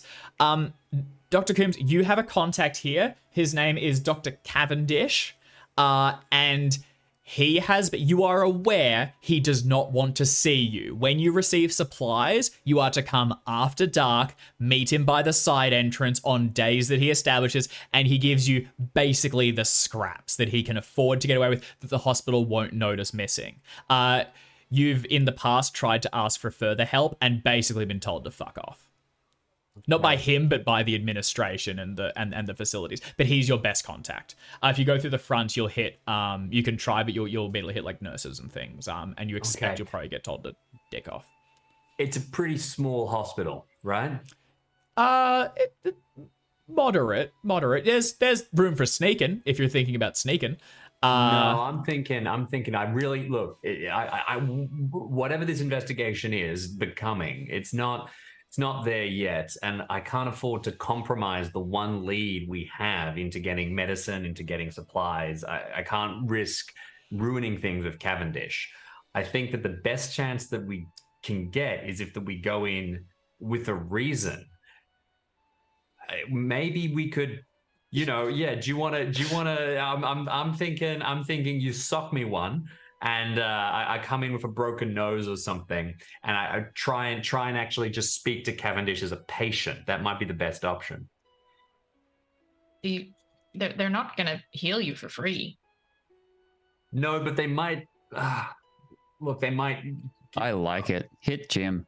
They might. I'm in favor of hitting Jim just like as a ground level, and then I'll tell you if the plan will work afterwards. You shot me last session we played together of a different TTRPG as well, so this is becoming a theme. Me or Jackson? No. Yeah, the last session of the TTRPG we played involved a plan that was centered around. Oh yeah, well, you made the plan, mate. I'm making this one. Anyway, we should injure my character. Let's go. You're right. They won't treat me for free, but I'm thinking they might want to shove off some supplies just to get rid of me. Like, I'd take some bandages and get out of here, sort yourself out. And if Cavendish has his hands in the supply cupboard, that might be who they send me to. That's my thought. If you have a better idea, otherwise it's go in and just try and lie our way through. But I'm really worried about,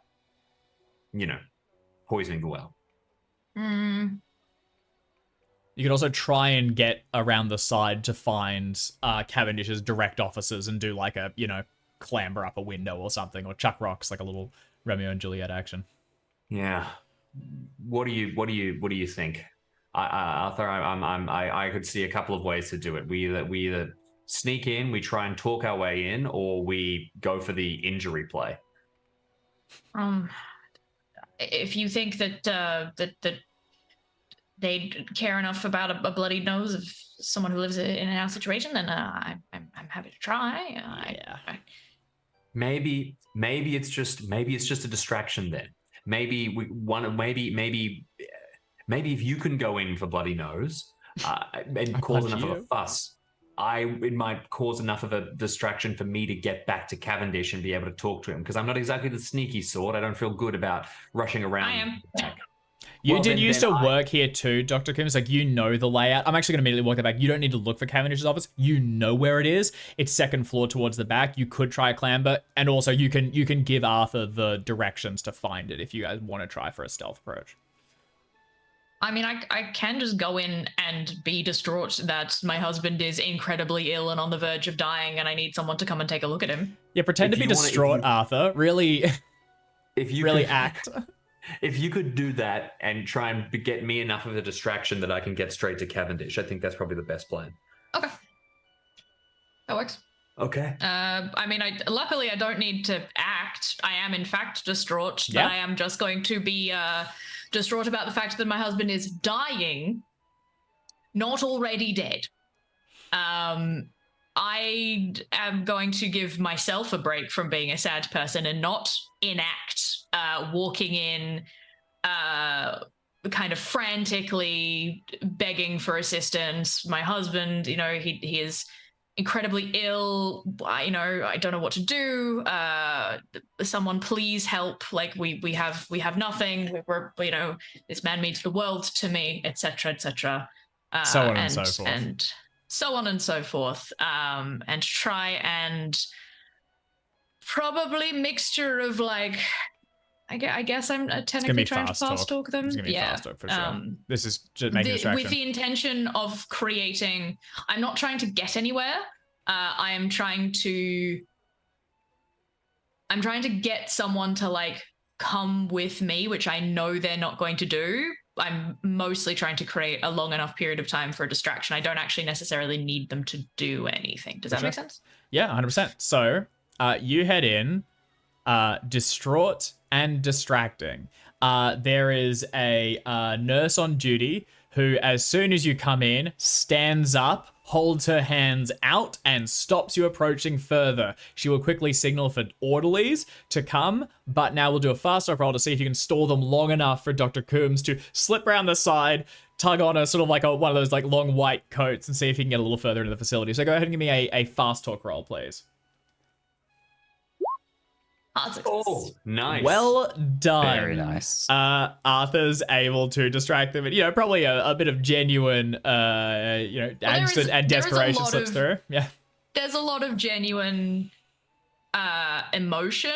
The desperation is a little feigned for sure, but there is a lot of like genuine emotion. He's sort of letting himself feel a bunch of stuff in this moment that in a way that is safe to do so, because he doesn't want to become overwhelmed by the emotion at this stage, because he has a story he's chasing and must chase it, because that is the only way that his husband's death is going to make any sense in this mad world. So he's going to chase that one. Yeah.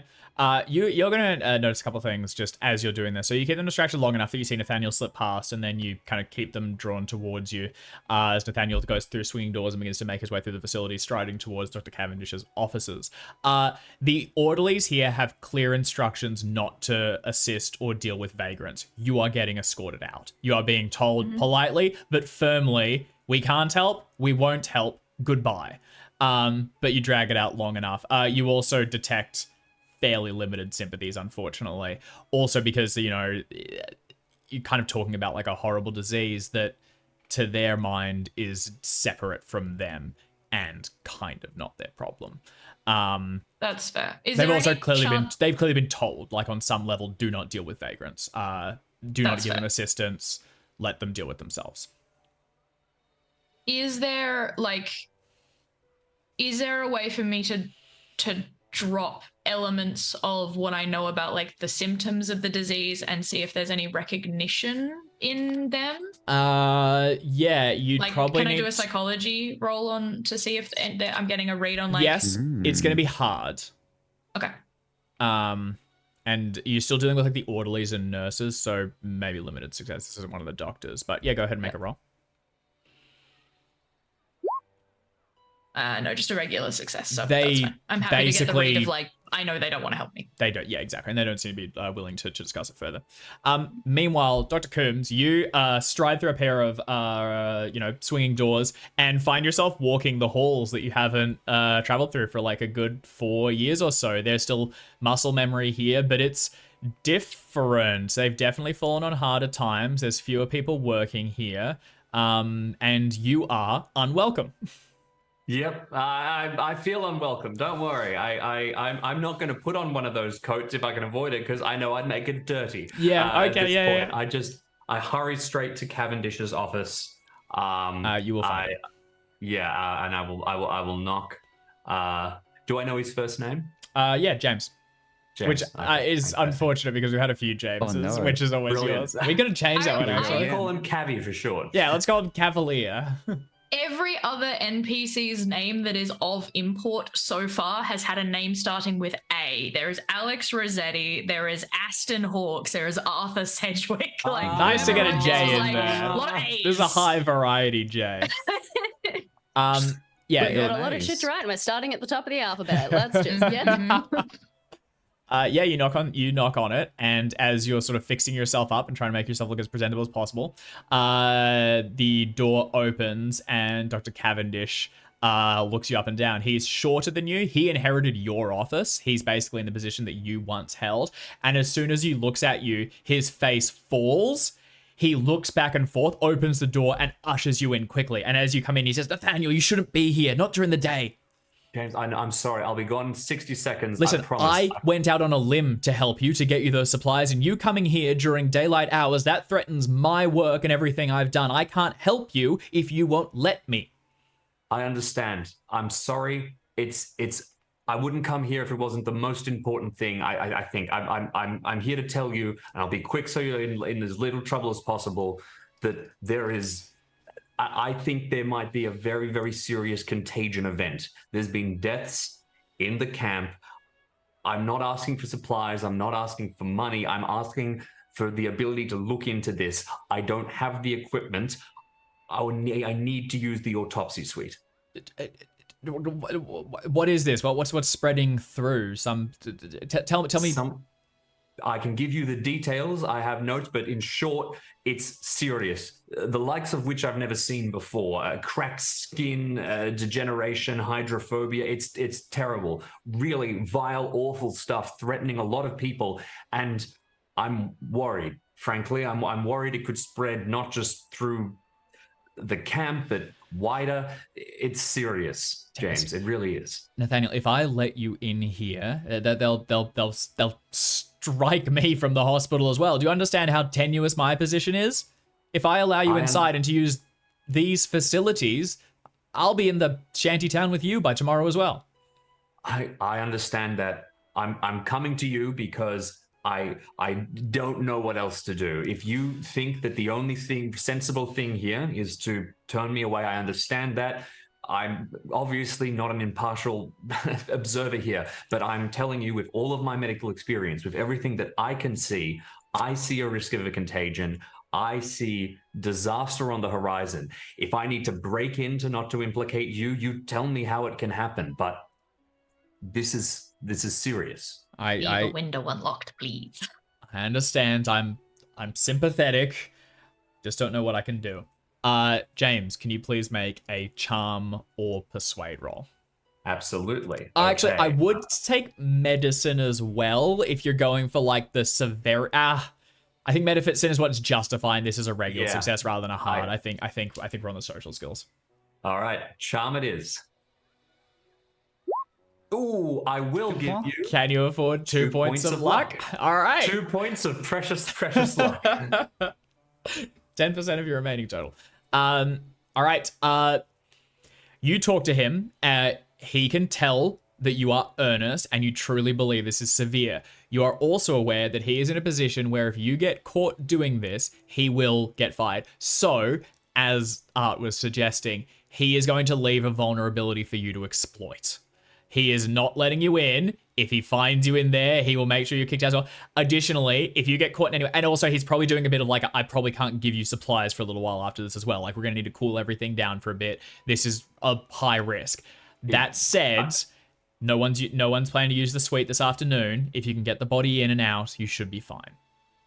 Thank you, James. I'll get out of the way, and if I'm right, and I think I am, the lack of supplies will be the least of the worries. I'll leave outside of town. I mentioned somewhere where we used to drink together when we were at office. I'll leave a note with my findings if you want to follow up, and if you don't, if you want to leave it there and never hear of it again, you can do that too.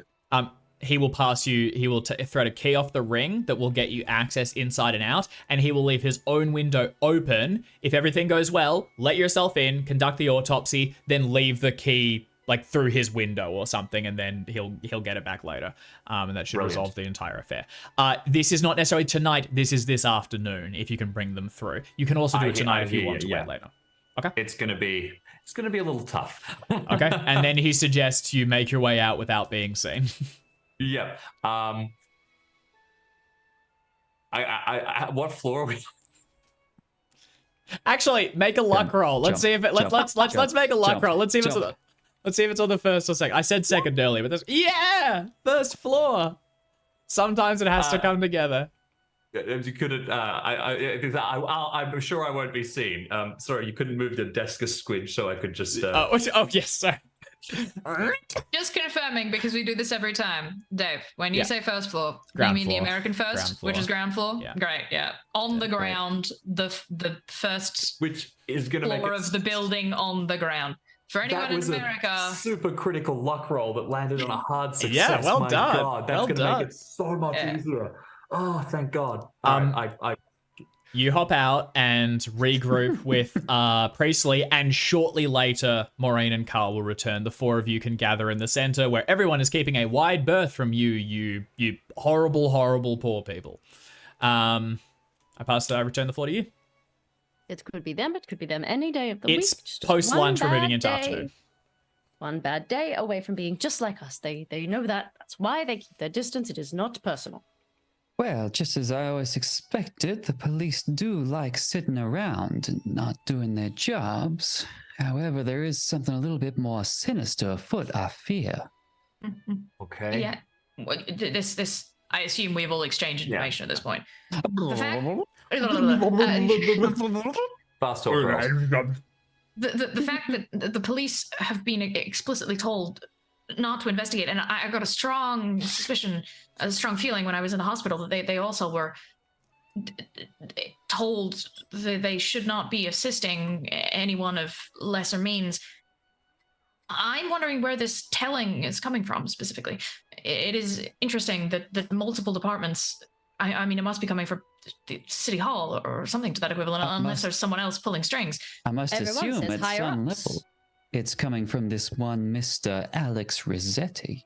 Well, he is just a criminal, remember, but he may have bosses a in small- official capacities.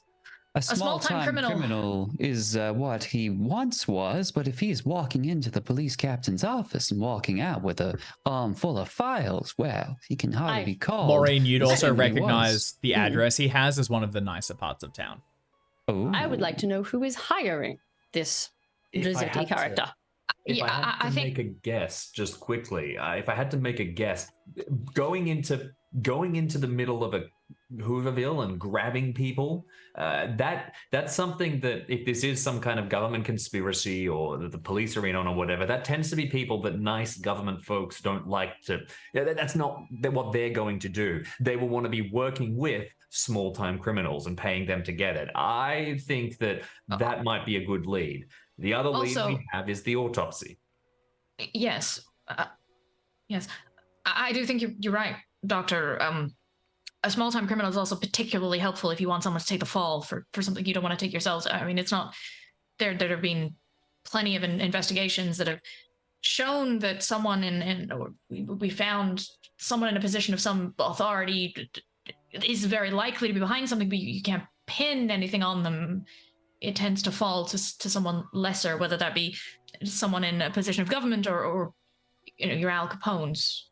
I have asked that nice. Not sure if that person exists at this time, but I've With asked that. depression, it probably just Probably. happening. Yeah, it's good. It's good. Yeah, perfect timing.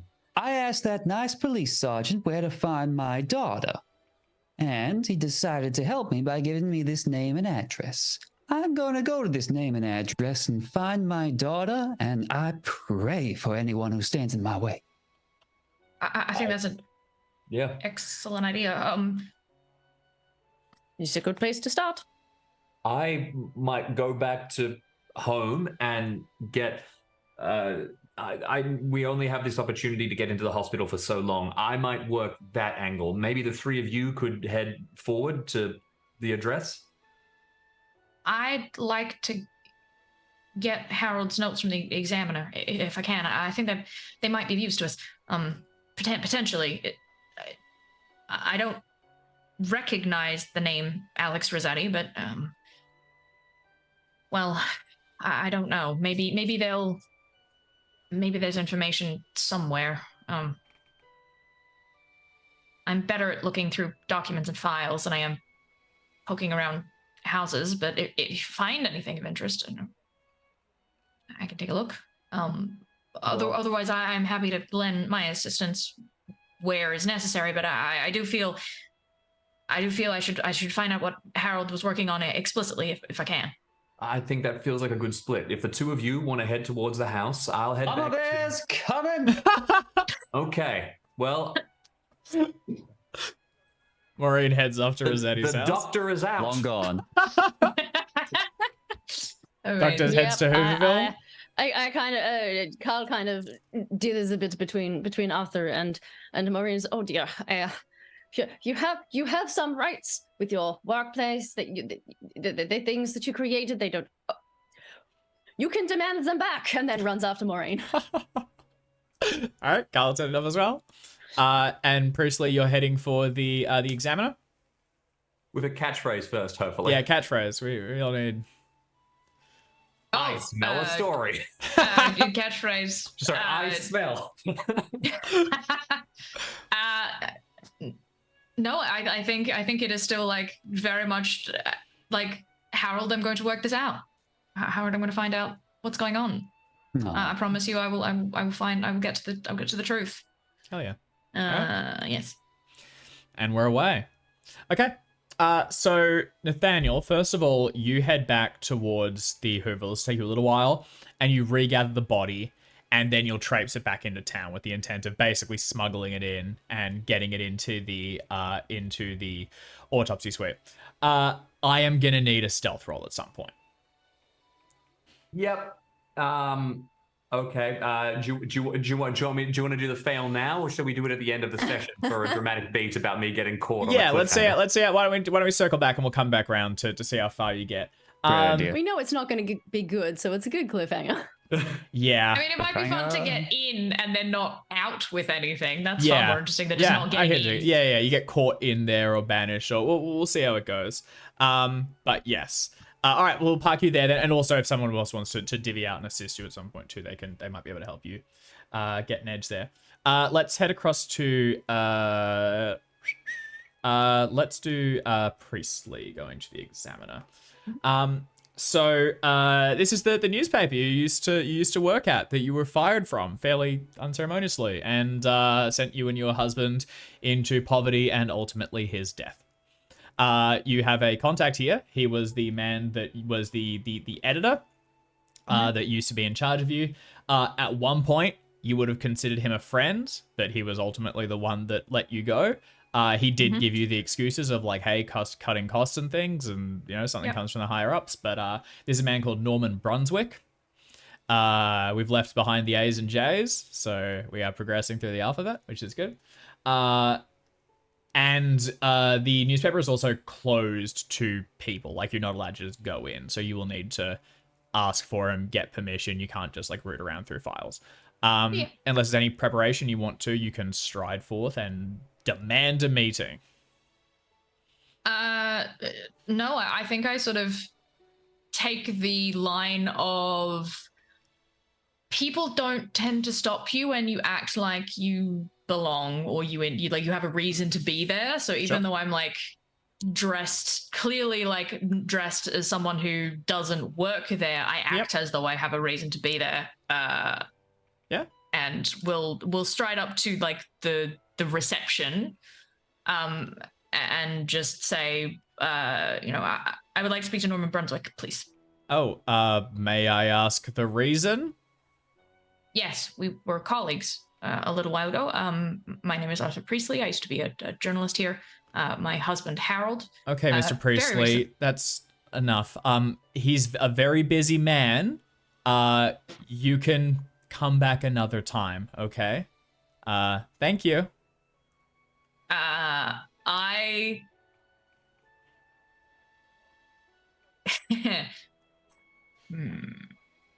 This person has no recollection of you, and there's possibly even a chance like you used to like know this person. They just completely either shut you out or don't recognize you, or.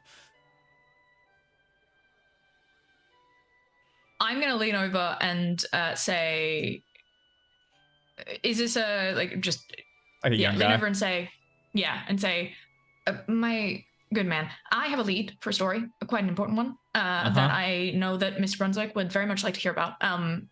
So if you could at least let him know I am here, I would be greatly appreciated. It is a very good lead." Okay, well, we don't just pay any old person for stories. Understand, you have to be a journalist. There's research involved. This isn't just some penny paper. I'm not asking to be paid for a story. I am saying that I have a lead for something interesting that Mr. Brunswick would almost certainly like to hear about. Okay, all right. You can calm down, sir. I'll let him know. Wait over there. And he steps up and goes back through. And you can hear his eyeballs rolling in his sockets as he heads through the door Wow. and What towards does that the sound back. like? Rattly. There's not much in there. He collapses to the ground. Couple of things, because I did used to work here. Yeah. As he's disappeared off the reception, on the off chance he decides to walk in the back, do nothing, and come back out again and go, he won't see you, which I suspect is probably There's what's a going to happen. reasonable chance, yeah. Yeah.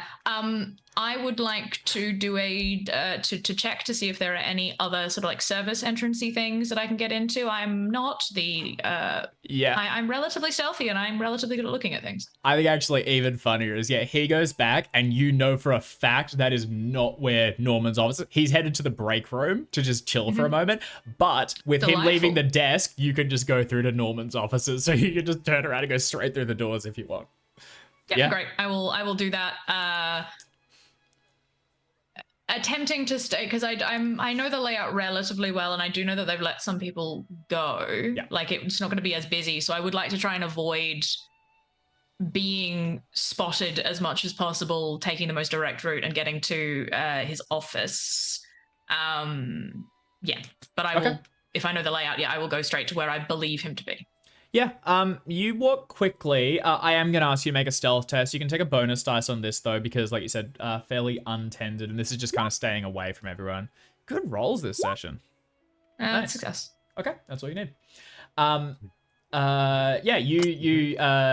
make your way through the stacks and avoid any of the offices. You'll see a number of empty areas. They've definitely let quite a lot of people go, and they are running on a skeleton staff and probably not printing nearly as much. By the time you come to Norman's office, you can hear him blustering away inside as he types on a typewriter himself. One thing I will quickly flag before you go in: you are in here and unwatched. Plan B is you could just go straight for the records. They'll be locked, but you could just try and get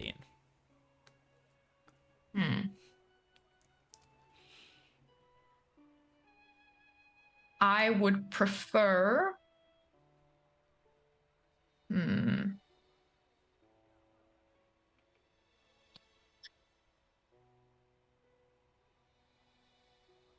All right. I think if I'm in here, then as a first step, if I can remain unseen, maybe I will just go and check the records. Okay.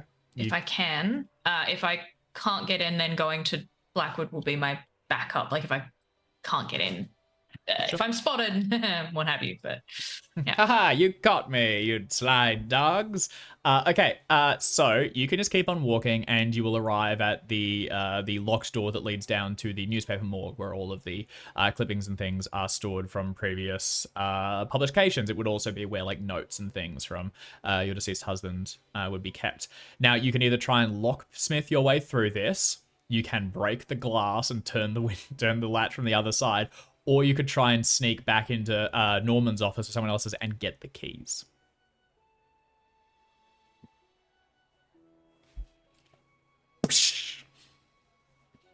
Go through the walls. They can't That's stop you. going to make an awful lot of Phase. noise.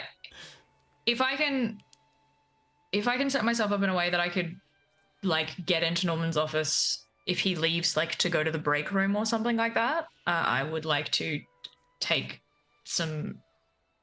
a more stealthy. Sure. I would rather no one knew I was looking into this. It will be a hard stealth roll, and the risk here is you are very much presented. You are trying to sneak a boot. If you get caught in this situation, it's clear that you basically, like, if that person if the desk guy, whatever the word is, gets back now, they'll just think you fucked off, like you left. If they get back and find you sneaking around in back offices, your ass is going to jail. That's fair. If we're under time pressure, then what? Well, you're also not I necessarily here next week, Art. You could fucking try like he's not. If you get arrested, you get arrested. That's very true. We'll break you out for session 3 if we get to it. I don't have sleight of hand, but I will. I think I will smash the glass. I'd like to try and do it at an opportune time where, like, ideally, I have some like. Someone might go like, what the fuck was that? But not necessarily beeline to it, give myself a bit of time. But I also am like, yeah, I'm gonna try. I think you're opting for speed at this point. All right, can you go ahead and... I I mean, you can just break it. No issue, mate. Give me a strength roll just to see if you injure yourself greatly during the process. But you can sort of wrap your hand around the cloth and smash through. Go ahead and take a D3 of damage. As your lacerates on the glass slightly, you've reached down, twist the lock, and hurl the door open, stumbling down into the old morgue, which you used to go into to investigate ancient reports and things. You already think you can hear people moving up above, but you race across the floor, quickly looking for your husband's name to find his old journals. If you can just get those and make your escape, you might be able to study them later. Go ahead and give me a library use roll. Here we go. Oh, 3 points. Can you Wonderful. afford 3 points of luck? Yes, I can afford 3 points. Okay, of luck. all right. 3 points of luck. I would like. Nice. I would like the journals, please. You race along and slam across the cupboards, rattling them open. You thumb through files and eventually find a thick wad of papers which are filed under Priestley and contain your husband's notes. Some of your old ones would also be adjacent to them. You quickly haul them up and head back up towards the door. When can you please make a luck roll? Oh, cruel. Someone steps across and stands in the way. The same junior that was riding the desk out the front finds you, levels a finger and says, Sir, you cannot be in here. Stay where you are. Someone call for the police. What would you like to do? Okay. Give me 1 sec. Okay. Where is my? No, that's not.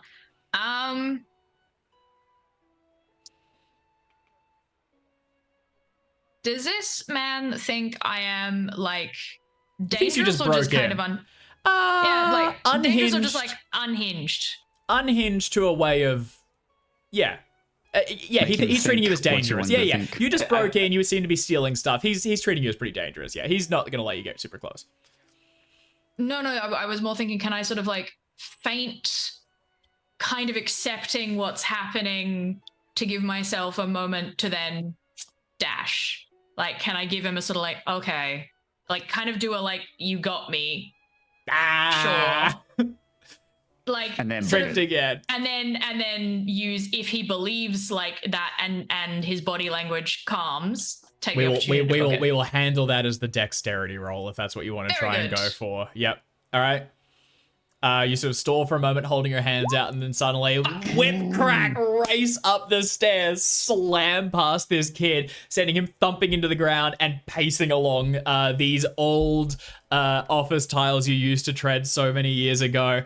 Norman steps out from his office, a big guy with a cigar chomped between his teeth, and as he sees you coming, you see him pause for just long enough to go, Arthur, and then you just go racing past him and break for the door. You skid around the other side, slam into it, and out onto the streets with a flurry of papers falling around behind you as you land on the ground. And you are well aware that shortly after they'll probably be getting in contact with the police, but you have a moment, long enough at least, to find the others and thumb through the notes of your deceased husband and find out what he knew.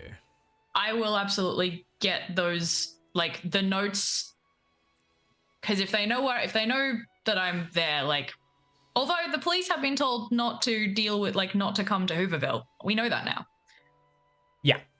Specifically not to help. So- They're probably pretty happy to go in and crack some skulls if necessary, but That's yeah. it. I will hand the notes off to one of my 3 companions so that on the off chance they come and arrest me, which it sounds like they probably will at this point, I don't have them on me and I can feign like, Being what arrested. are you talking about? Yeah, I think it would be helpful, given that I'm not here next session, to get arrested for sure, but not Yeah, have fuck the yeah. notes on me and kind of go, you don't have anything to pin on me. Yeah, like, no, I think I ran that's... through my own work, my old workplace, but I don't have anything. You Okay, can't prove shit. all right.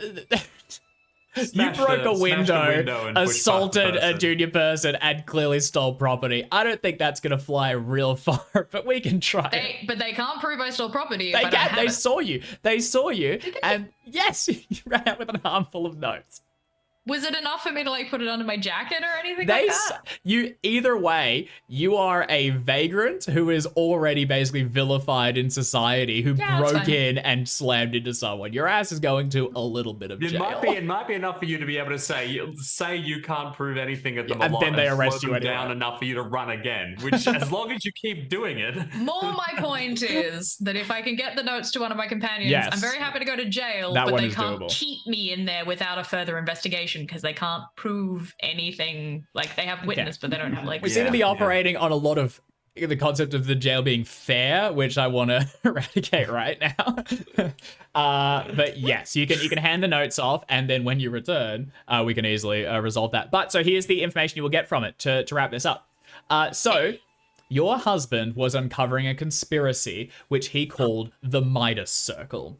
This is a group of people led by a man called Arthur Sedgwick that he believes was established sometime in around 1928 or 9, which would be post Hawke's disappearance, and which were, as the rest of America and was falling into the Great Depression, they seemed to be riding the slope straight back up, benefiting from it.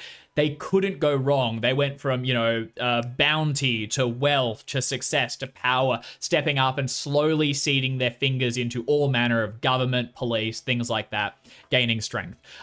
He believes that they had some control over the paper, and that was the point at which he was basically let go and his information was confiscated, and he was, kind of implied never do that again or else, But actually, no, they didn't really imply it. They kind of just stopped him at that point. If he'd kept looking into it, he was concerned for his well-being. You do not see the name Alex Rossetti in there. You do get the name Sedgwick, as well as two other members, suspected members, being a man called Roscoe Malloy and a man called Casper Brink, all three of which you are able to get addresses for, as he was beginning to look into. So And you Roscoe can follow Malloy and who? Sorry. Casper Brink, and I can put those names in the chat later. Thanks. Alex Rossetti is not a suspect or involved, at least at the time that your husband was investigating this, which Well, would have this been is a few couple of ago. years old, so that makes sense. He might be a new followed him. The other thing is, and what kind of runs through your head as you're investigating all of this is, these people have great wealth. They have great power. What could they possibly benefit from, stealing from some of the people with the least to offer? Different people, kids. Yeah. So Oh, that there's was what you're going for? Yeah. no, well, yeah, not necessarily, but like there's Yeah, that so sort of everybody's- thing. but Like they're nobody's clearly gonna doing care, that's what you sussy, get. yeah. But it's kind of like they're obviously they're not breaking in to steal your wallets, like Yeah. they're taking something else. And Yeah, that was something that I mean, your And husband they couldn't don't really. want anybody to care. They don't want anyone to follow up. Yeah, They definitely they need people. They need people for something, and they need those people to not be investigated. So the easiest people to take are people that other people don't care about, or One thing at I'll- least they need something from us. One thing I'll flag is Esther and Billy's disappearance is the first recorded someone vanishing. Like this hasn't happened before. Okay. People haven't gone missing before. But have there But been this disease has begun to spread through. have there been situations of people's you know what, we come back to this, but one of the things I would like to know, whether by talking to people or something that I would already kind of know because of living there, is, are there any things that people have lost? Because obviously this urban legend of they come in the night and they take our stuff. Yeah. What stuff has gone missing? It's more like a bad spirit kind of thing. Like they take your will, they take your everything. It's like It's a an psychological excuse for why everything. everyone's down on their luck. Yeah. Exactly. It's something to blame for their destitute. It's also things will go missing. Something breaks and they'll go Yeah. it's those damn white masked sons of bitches. But if these are the first people to have gone missing, why? Where did this even come from? The Is this idea the that first there time was we've the seen idea. tracks and boots? Yes, it is. The first time anyone's looking, because you guys kind of discounted the idea that there were masked people that's fair. walking through at night. This wasn't a regular, it's just sometimes people be like, oh, I think I feel like I saw someone, or a bad spirit came through the camp the other night.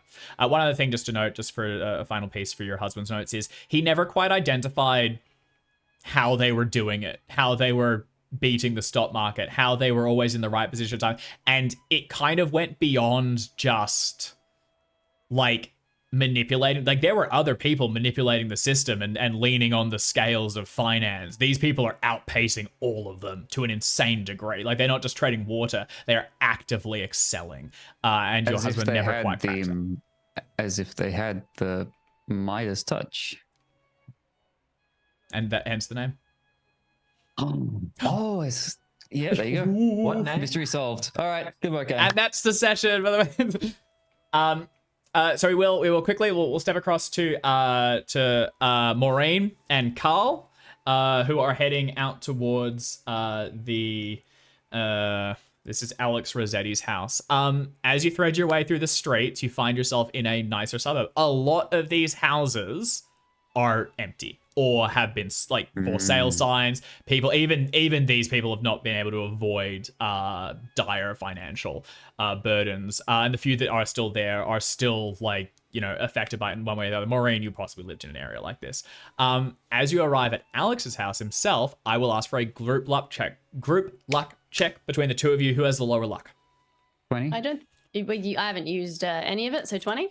Okay. Whichever one of you feels it then. Who wants to take point? I'll take it. Go for I'll it, take Carl. No responsibility for responsibility, failure. please. Nope, no thank you. Sorry. Okay. There is a car in the driveway, and it appears as though Alex is home. What would you like to do? He has a car, notably. Take a swig of my hip flask. Would you like to go talk to him, and I will walk around and look in his windows? And go a peeking. All right. He's probably. What's your stealth like? Oh, I am a large man. Despite the undefeating, it is 20. I think there's a am good not chance he knows. stealthy. He'd know what I look like, and if Esther is here, I want to put eyes on her. Well- By all means, knock on the door, Professor. But Do we want to switch that my around? then? daughter. Okay. Okay. Carl's I going to will go out the do- front. A distraction. Okay. All right. I'm going to tell him. Actually, I'm going to walk up to the front door, and when I am behind the car, hidden from the door behind the car, is there anything I can lean down and just unscrew a little bit? The Nice. screwdriver I always keep in my pocket as a practical physicist. Sabotage. Do you want to go I ahead? have quite a bit in mechanical repair and in operate heavy machinery and Absolutely. in all of the above, also electrical repair. Please I would like to fuck up his car a little bit. That's terrific. I will take either mechanical or electrical repair, whichever one you have high. I would take electrical. Rock and roll. Nicely done. Yes. I would like Nice. to fuck up his car You and then lean go to the down. door and tell So- him that there is something leaking out from under Well, his just car, quickly- and would he like me to look at it? So you have a few options, Carl. You can go you can go for sabotage and then like something that's public and visible and you point to it. You could also just go for the old like cut the brakes and you know next time he drives it'll No. There is a bit of my mind that does also want to steal this car at some point. one last So thing I'm you'll not notice going- just I as also you're I want it public because I want the distraction to talk Sure. to him that he can see that it is a bit stuffed.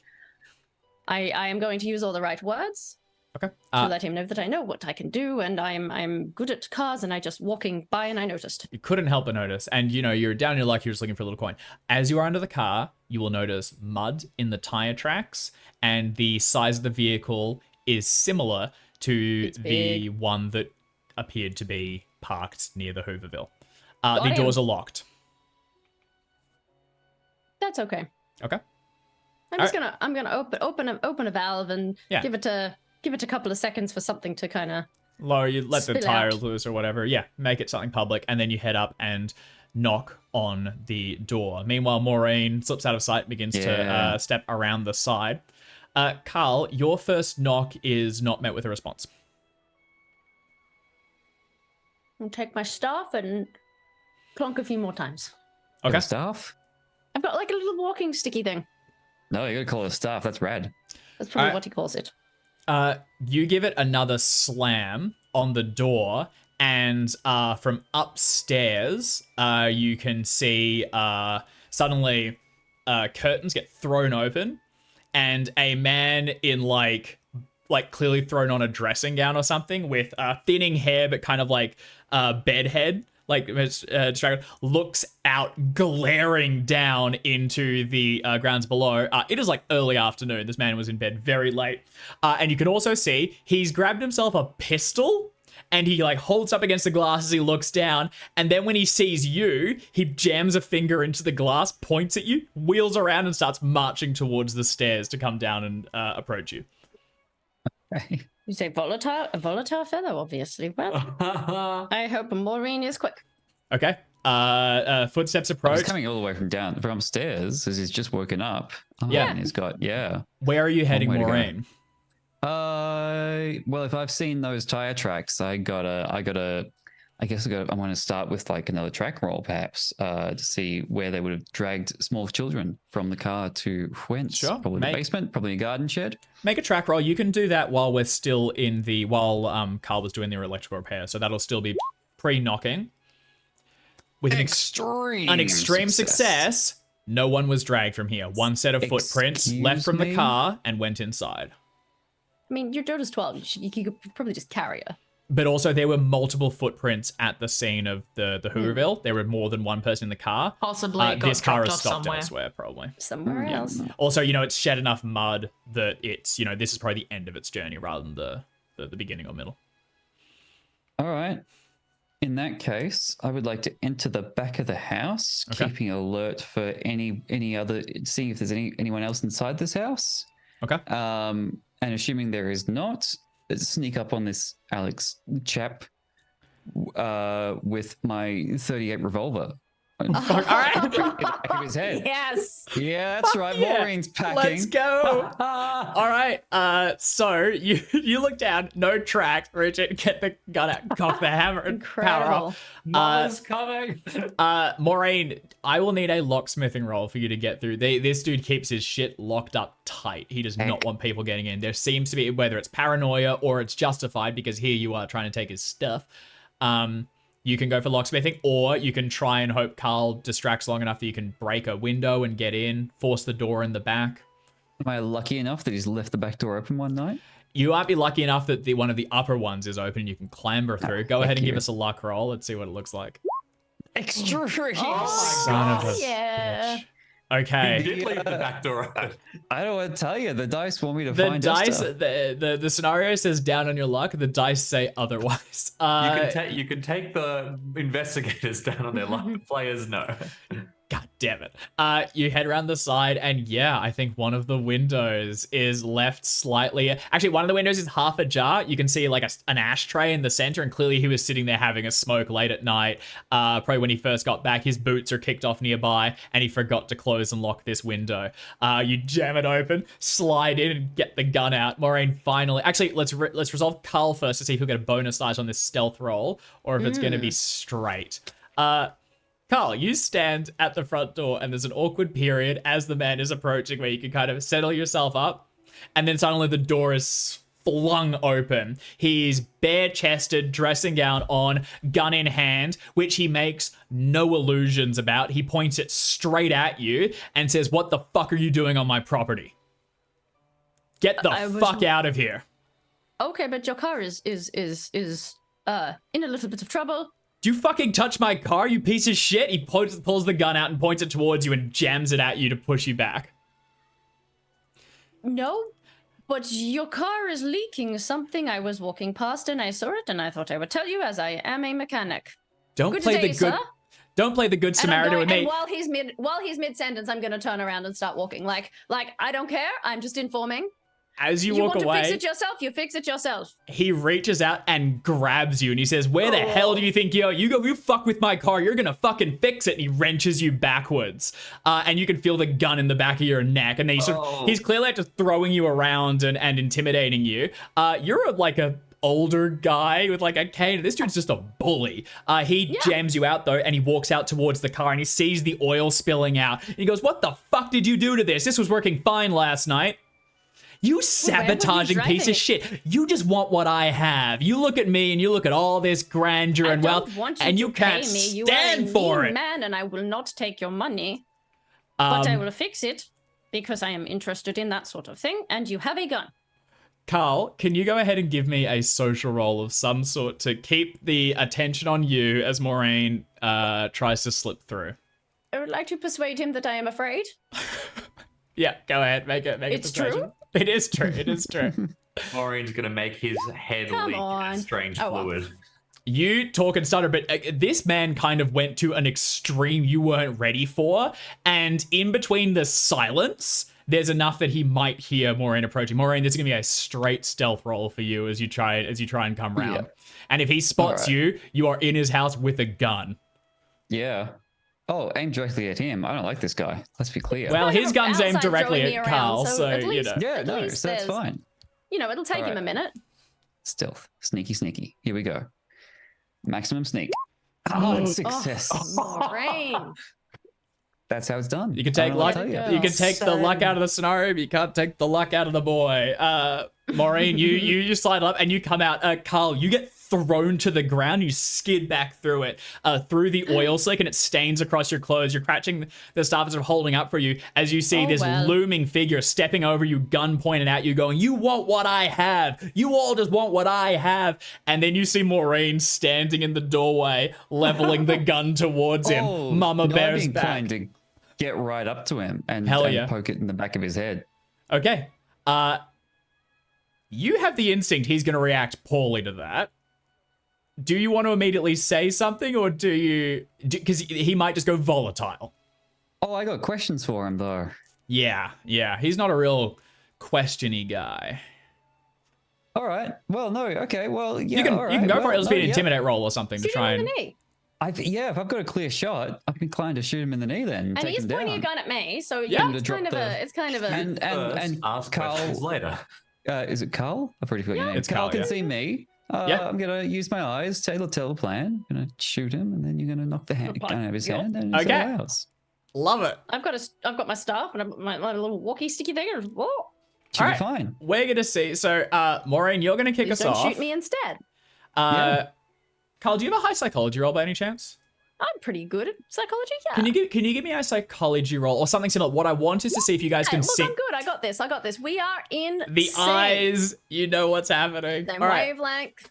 You are both going to We might only have simultaneously. one brain cell, but it is shared. You're going to simultaneously roll. Maureen, yours is a firearms test handgun with a bonus dice. God. Carl, yours is a It's a fighting dodge, brawl isn't it? with a bonus dice, but I am going to oppose it with gun. He is going to try and Okay. shoot you. So Okay. go ahead and make your rolls. Spend what little luck you have, and then I'm going to try and shoot Carl. Fighting brawl, Jesus. Okay. Well, no. I mean, Wow. Oh, God. I Bonus don't die? want to get shot. I'm going to luck it. Okay. Give you a bonus Pretty die. much all my You got a luck, bonus but I die? don't. Yes, I you don't do. want to get shot. Yes, you do have a bonus dice, Carl. So roll once more. Oh, I have a bonus. Actually, dice? sorry. No, you do. Yeah, you do. You guys sync this up.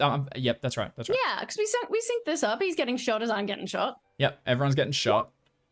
Okay. That is worse. Well, all right. Good thing Mama Bear's here to save the day. Regular success. Okay. Go ahead and roll your damage. And Carl, do you Oh. want to spend the 13 points of luck? I do. Okay, I'm gonna roll his attack. I'm at 7. Oh my god. His is going to be a straight roll. Oh, 1 damage. But it's gonna surprise him. He's gonna lose. And his... he fails. You wing him with the gun. Carl lashes out and catches the gun with the staff, and it goes flying off into the bushes before he can respond. Alex whirls around to look at you as well. And what do you say, Maureen? As one gun, like you shoot him, it goes across his leg. He staggers and yells. The gun gets knocked out of his hand. He's assessing the situation. Come inside. We're gonna have some tea and biscuits, and we're gonna talk about my daughter. Make a persuasion, intimidation, charm. No, I don't think so. Etiquette? Gun boy. No. If you can give me intimidate with like several bonus dice, I would need. I'll them. give you a bonus dice for the intimidate, given you just winged him and or have momentarily the We've armed advantage. him. So in sync, and I'm going to go get the other gun. Okay, I'm so you're gonna scramble for the gun? after it and acquire.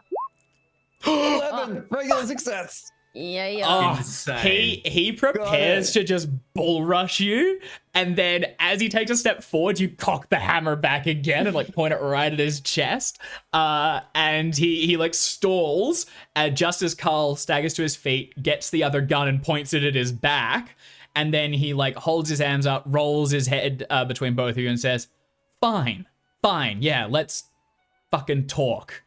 And he will follow the two of you inside. Outstanding. And that is one roll short of where we're going to end this scenario, because Jim, I don't think anyone's coming to help you. I think this is a straight stealth roll as you try and sneak the body into the morgue. Is there a Here we chance? go. Is there a chance that he can help? There is no chance. There is no chance. Yes. We are out of chances. That's fair. Can I make a pitch? Beautiful. Yeah, pitch me. I need to come in the afternoon. I get like nearby. I'm in one of the industrial areas, just pretty close. And I eventually decide I just have. Once I get into the hospital, I'm okay. I know no one's going to be there, but I just have to cross the road. I just have to get in. And there is a point where I'm pushing a stretcher with what's clearly a body on it, just as the police car that is heading to the For newspaper Arthur. comes screaming along and like breaks in front of me as I'm in the middle of the road. Yeah. Like, Fuck it. Yeah, let's do it. All right. So as you are smuggling a body towards the hospital in the middle of the road, you suddenly look over and you're pretty sure you see Arthur getting booked by a bunch of cops. And then they come screaming around the corner and will spot you as you try and enter. It is also clear that you're trying to head towards the hospital with a corpse. Yeah, I've got one of their gurneys. I've gone in, stolen the gurney. I'm coming in. Fuck yeah. And meanwhile, Maureen and Carl take a hostage. And that is where we're going to park this first session of Bleak Prospects. Now, Art, you are not here this week, but returning the following, so depending on if this is a 2 or 3 session. Oh, hell yeah, we love it.